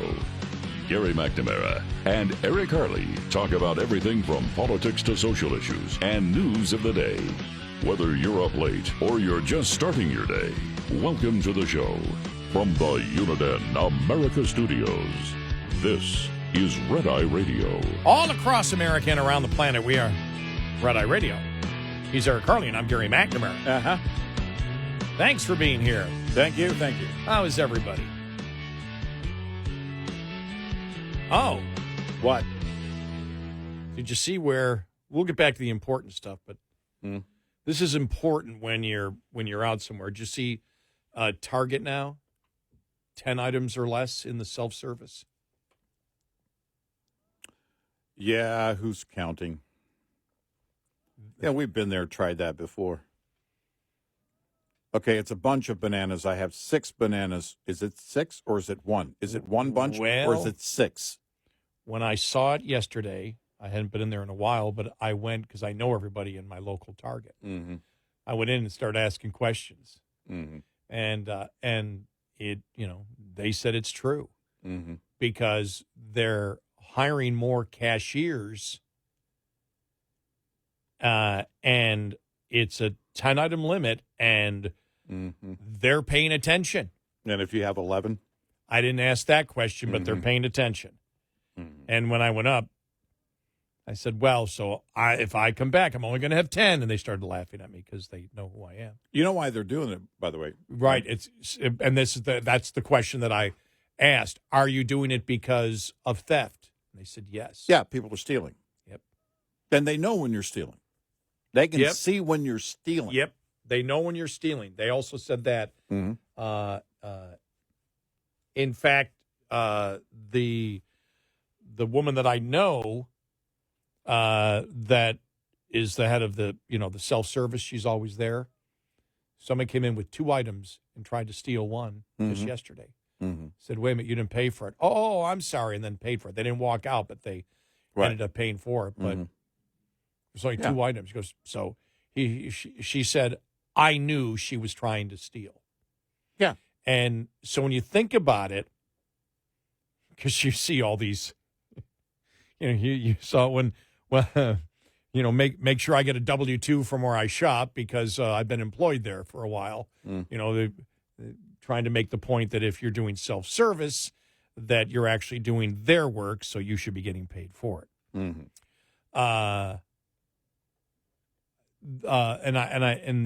She said, yeah, it's sales, or it's because of people stealing. And I went, wow, that's when you think about it, really interesting that they were so for self-service. Yeah. Okay, fewer employers. Then think about this, because should I be mixing this all together? It just popped into my head, which always is dangerous. So they make the decision that, okay, too many people are stealing from self-service.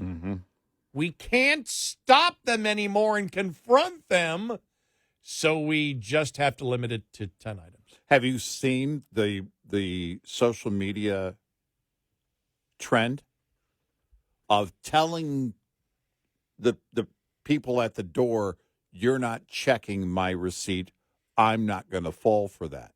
It's their store. Who do you think you are? What? Yeah. I'm not going to fall for that? Well, then walking out, you just keep walking. They can enforce it however, because fact of the matter is that the cost comes back on everybody. It won't be long before you're going to have to go in and basically swipe a card on the cart itself, and when you put something in the cart, it scans it and puts it on your card, and when you walk out, it charges your card, and there's no way around it. Right. Yeah. That's the next step. Sorry, you got to have a card on record. You're going to have to swipe a card to come in and shop. Yeah, you're right, because I've been trying to figure out a way to rip off Amazon, and I haven't figured it out yet. Well, I keep thinking I'm ripping them off by ordering a $6 phone charger from China, and they bring it all the way to my doorstep. $6. I'm like, do they know I'm doing this? Are they doing math? I think the same. How's Bezos even getting rich? How is he even a millionaire, let alone one of the top billionaires? I'm amazed you said that, because I forgot when we all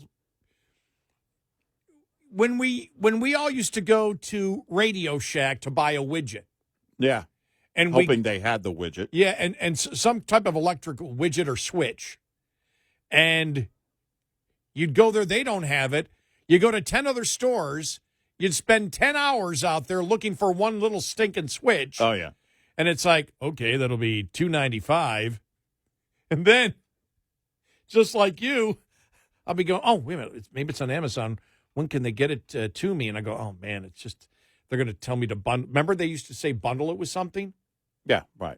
They don't tell you that anymore. Well, I mean, if you want it, depends on when you want it. Like if you, okay, we can get it there in 2 days, or if you spend $25 or more, you can get it there. In some cases, same day. On the one widget for me, it was like if you pay $2.99, you'll get it there today. Right, unless you spend a certain amount, you can. If you spend $25 bucks, you can get it for free, or pay the $2.99 to get it today. And that's not hard because that's like buying something extra from the grocery store. It's like, oh yeah, well I buy this every month anyway. Okay, send that early, and I'll get the shipping here this afternoon. Right, but I've done it where I've gotten something like for $3, and you even do the shipping. Sometimes the shipping isn't even, sometimes I'll go 2 days is fine. But if they do the shipping, I'm like, the shipping is almost as expensive as the widget, but still total, it's only $4.99. Right, and exactly. I don't have to get in my car and spend 10 hours searching for it. Exactly. Well, you couldn't find it anyway. Right. Because there's no Radio Shacks anymore. Well, or at least around me. Are there any Radio Shacks at all? They all gone? I don't know if there's any left. Yeah. I really don't know. Look, we have a long-standing relationship with the trucking industry and understand how supply chains work and how that the vans and trucks and shipping containers and everything else have to be full.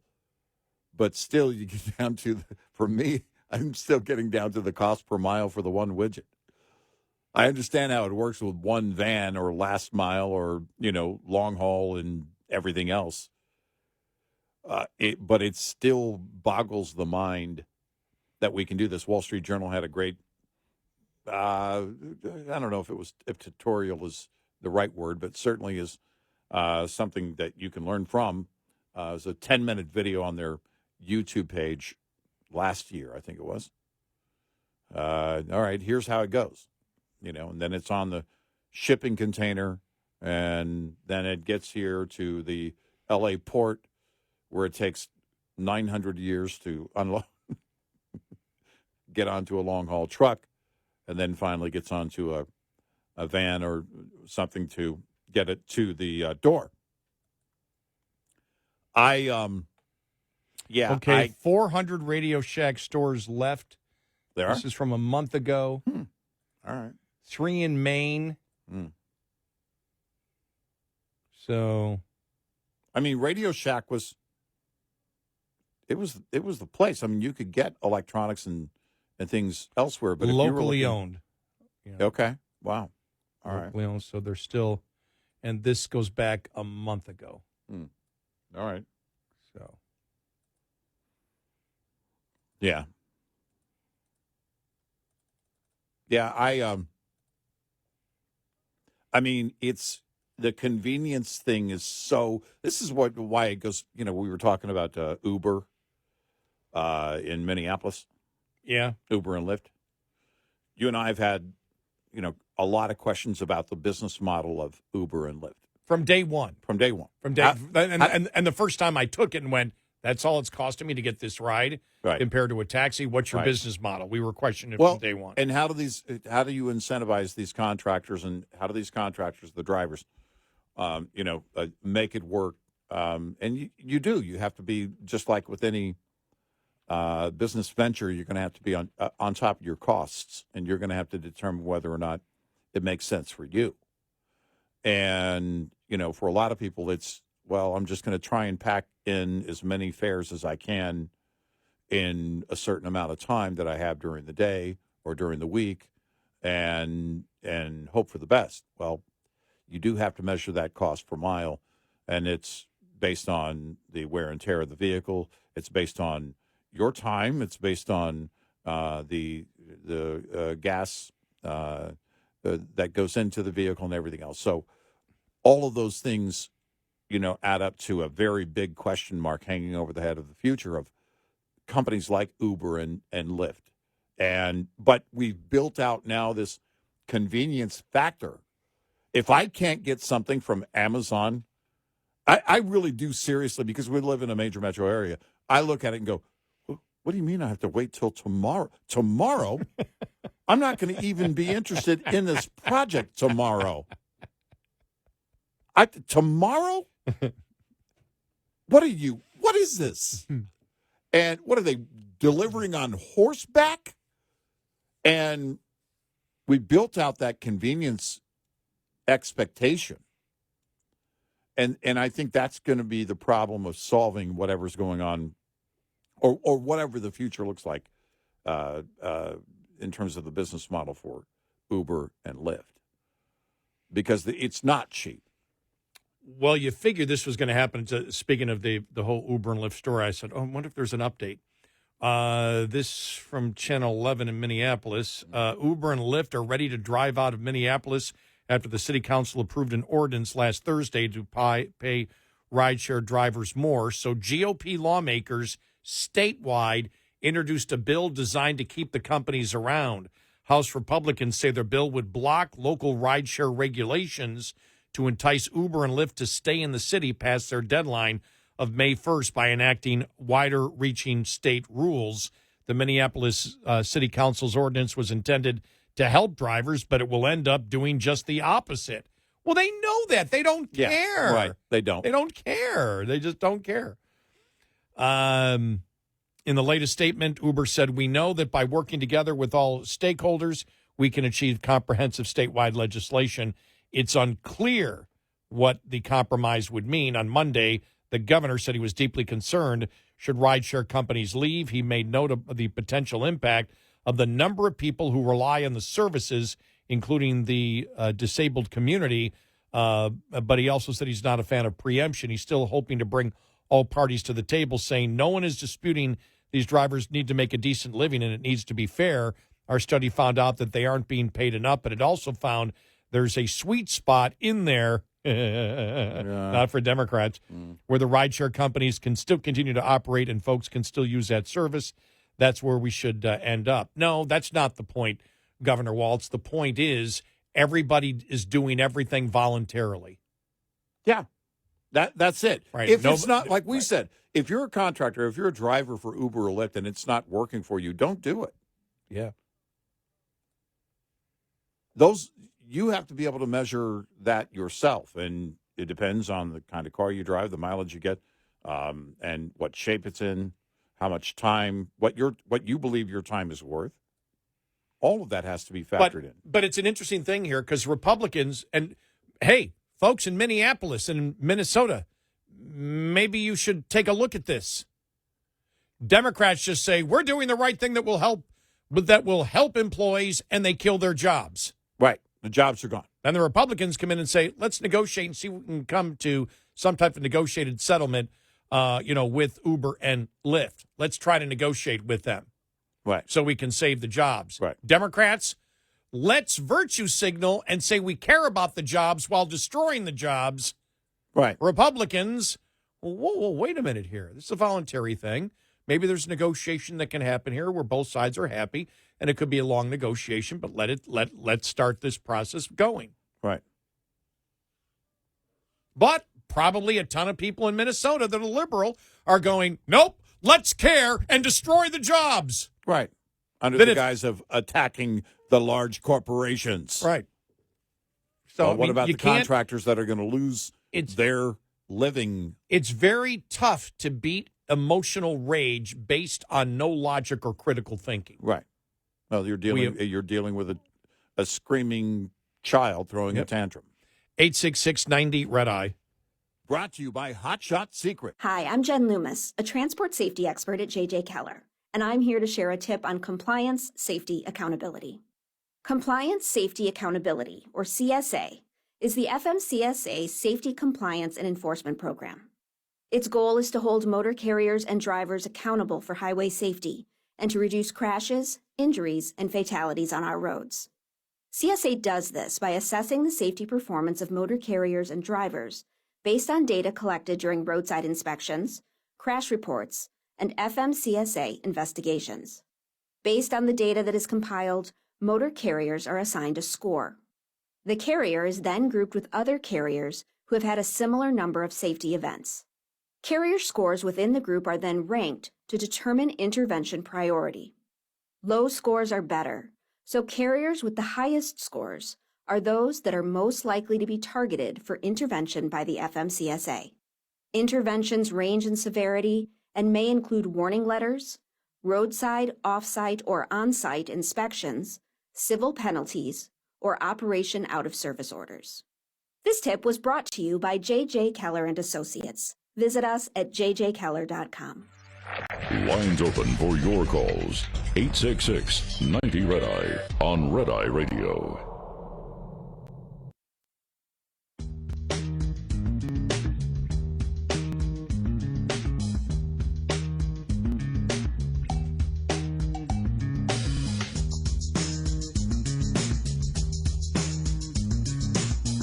It's Red Eye Radio. He's Eric Harley, and I'm Gary McNamara. All right, I just another update just 10 hours ago. One was 16 hours ago. Governor Tim Walz urged the Minneapolis City Council on Monday to reconsider a minimum pay requirement for rideshare drivers before Uber and Lyft make good on their vows to leave. Let's get back and figure this out, he said after a budget-related news conference. Walz said he'd like to find a statewide solution on driver pay and lamented that the council made a decision affecting the whole state without a backup plan to replace the rideshare services.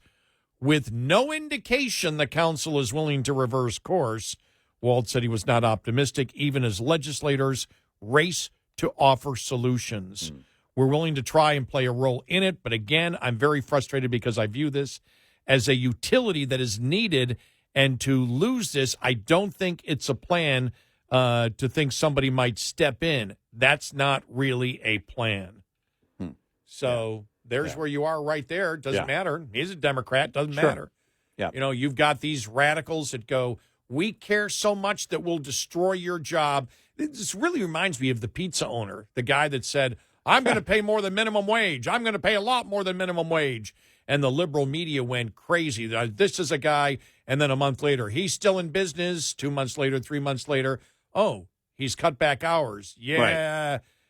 We had to cut back hours because, we can't be open as long. Couple hours at lunch, couple hours in the evening. Yeah, because this is killing us. And then he closed down. Yeah. And then he closed down the shop completely because he decided to pay more in wages. And he said, I still did the right thing because I cared. Yeah. How do you... The jobs are all gone now, but... Hey, for a little while, I paid them a little more. But that's where the left is, because the left would love to come in and commandeer and just basically say, well, the contractors, should be making whatever we say they should be making. I mean, in this case, it's the equivalent of the minimum wage, but they're contractors. Well, it doesn't matter. Like California, we want to treat them like employees. But they're not employees, and they know that. Oh, it's interesting. Uber and Lyft say they will leave on May 1st. Uber said it would quit the entire metro area, while Lyft said it won't operate in Minneapolis because the council overrode the mayor. Well, does this mean if you're outside in the suburbs, you want to go to Minneapolis, you'll get a ride in, but you can't get a ride out? That's a great question.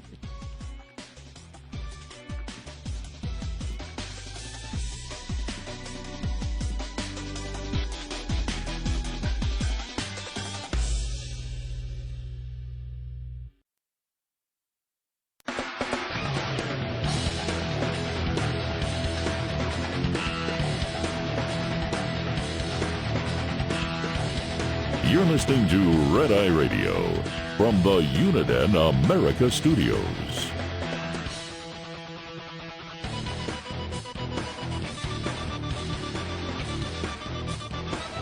It's Red Eye Radio. He's Eric Harley, and I'm Gary McNamara. So this is from the Los Angeles Daily News. One of the other reasons why it would be tough for Gavin Newsom to run for office. Oh, and all the polls that are still throwing Newsom in, he still does worse than Harris. And you have to ask yourself, does that say something? Because one of the fears from Republicans 6 months ago was Gavin Newsom has that look and has that confidence, while gaslighting. Mm-hmm. Yeah. But this came out. over the weekend. California ranks dead last for job growth in the United States. Wow. They added workers at a 0.87% rate in 2023. The last time California ranked 51st for job growth before 2023 was the year Bill Clinton was sworn in as president, 1993. Looking at revised employment stats for California, 49 other states, and the District of Columbia from the Bureau of Labor Statistics found the Golden State adding workers at a 0.87% rate in 2023. While any job growth is good, the hiring pace looked meager in an otherwise strong U.S. labor market. California's hiring pace was also less than half the 2% rate nationally. The fastest job growth by percentage, Nevada, Florida, Texas. Nevada and Florida, 3.4%, Texas, 3.3%, which would mean, just because of Texas's population, that the most jobs were created in Texas. Yeah. If the percentages are almost equal, that just by population size. But Nevada, Florida, and Texas. So if you look at it, the job growth in 2023 in Nevada, Florida, and Texas, each individually, over 3 times the job growth of California.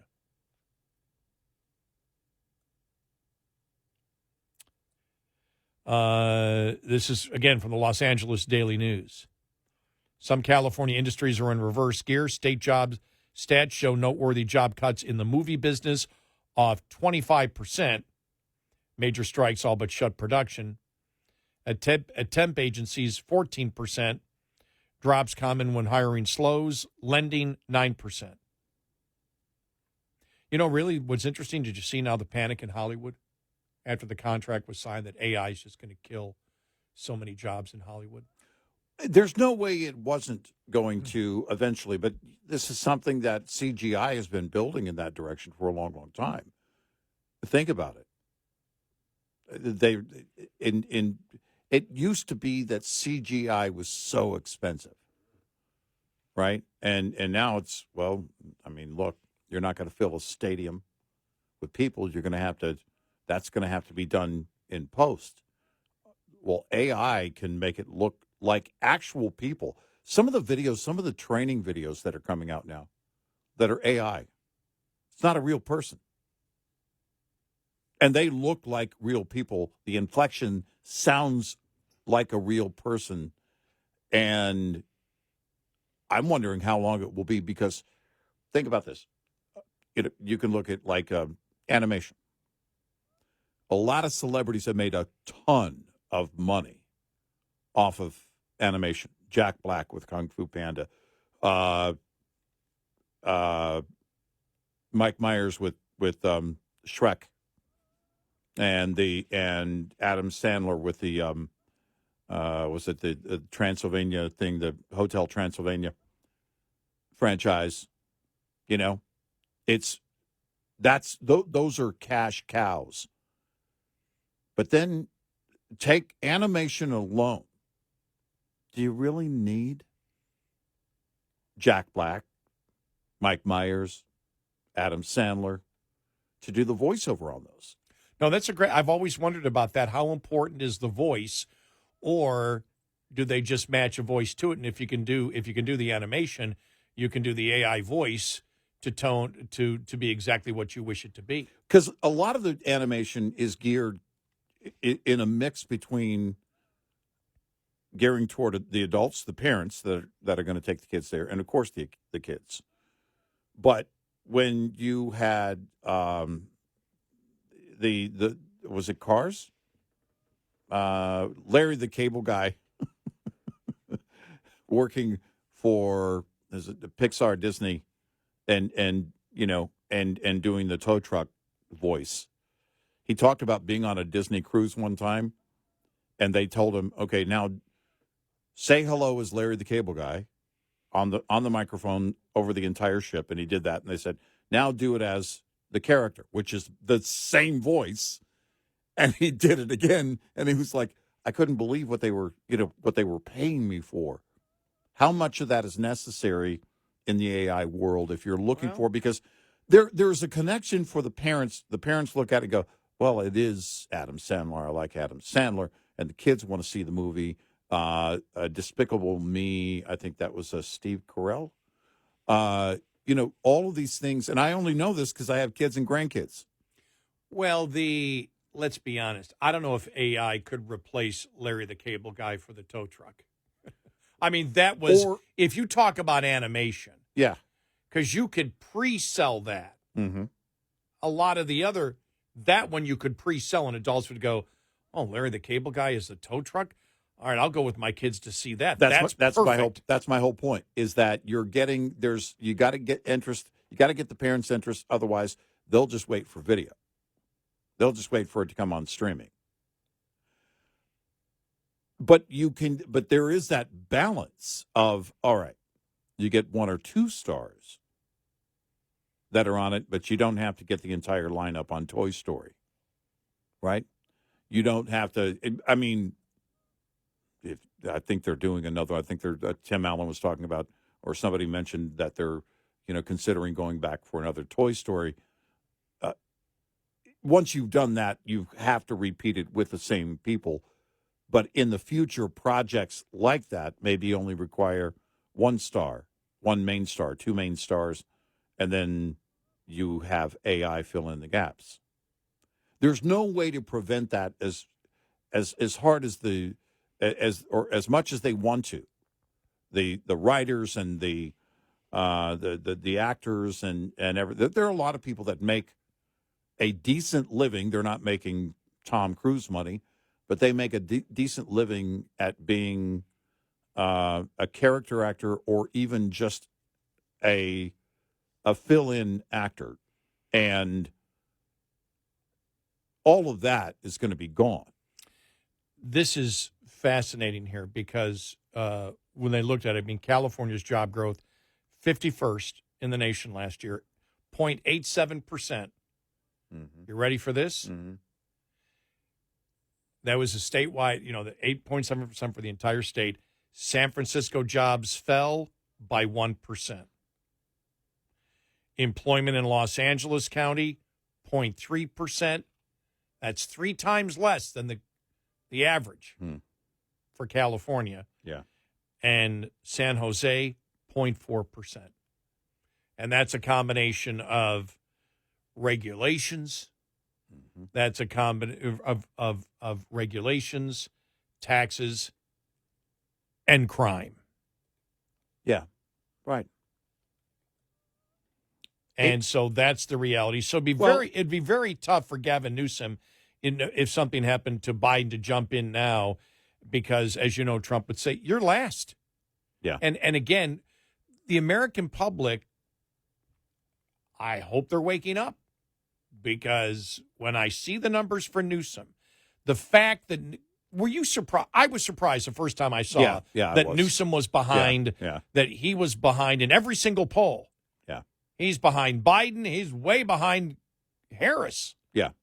I thought the first one I saw, I thought was an outlier. I thought, okay. So did I. There's something wrong in the methodology here. There's something missing here, because I didn't expect that to be the case. But you look at what we have been talking about for years, and that is, at some point you can't afford to stay, whether you're a large business, small business, or individual. You can't afford that. When they started changing, you'd been saying for years, it's not about what you make, it's about what you make in relation to the cost of living.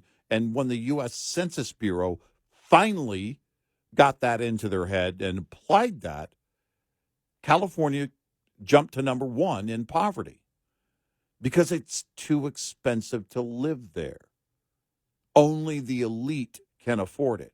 And the elite can also afford to move when they realize, man, I'm paying a ton in taxes that I don't have to pay, and I can go live somewhere else. So when you see that and jobs are gone, this is who creates the jobs? Well, it's these companies that are looking at it going, all right, well, you're not going to, you're for defunding the police. You're not going to punish the criminals.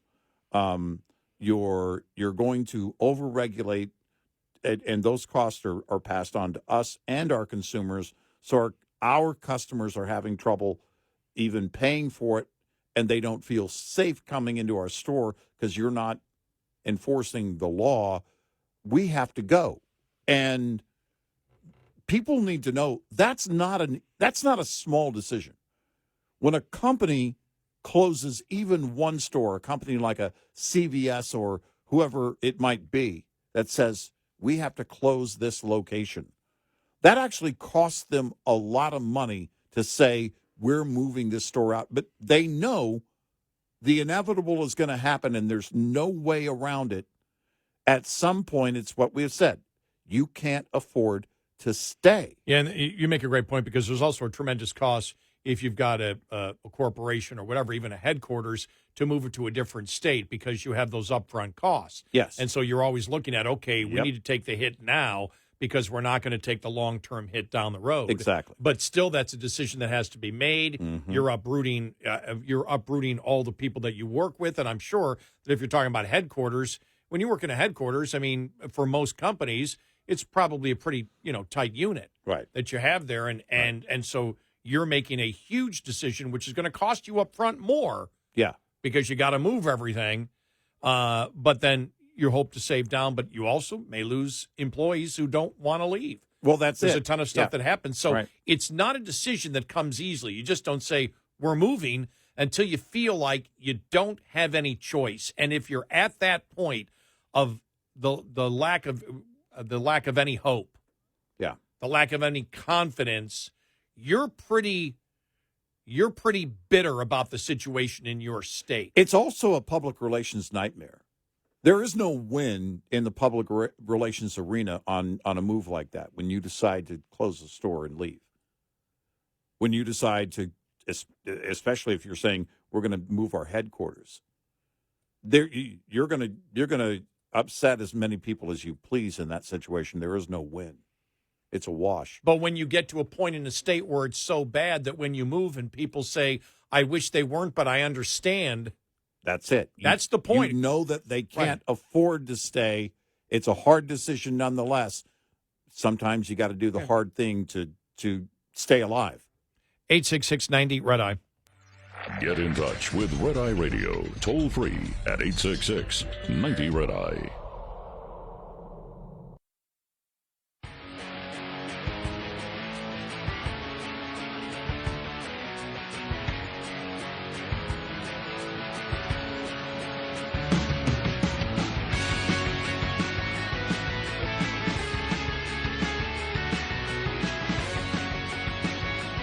It's Red Eye Radio. He's our Carly, and I'm Gary McNamara. Always got to find more victims. Always got to find more oppressors.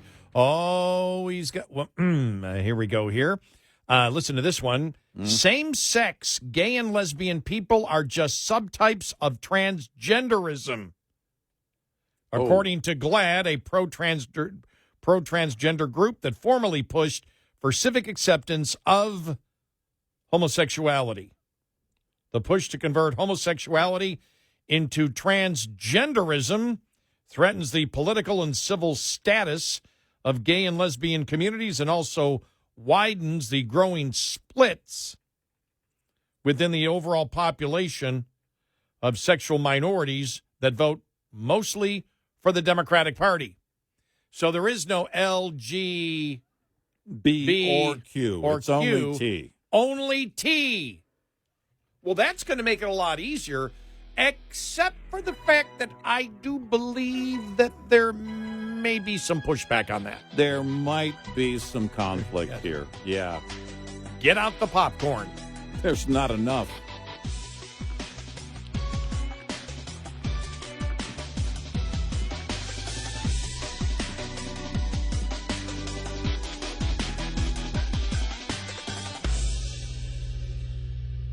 This is Red Eye Radio on Westwood One.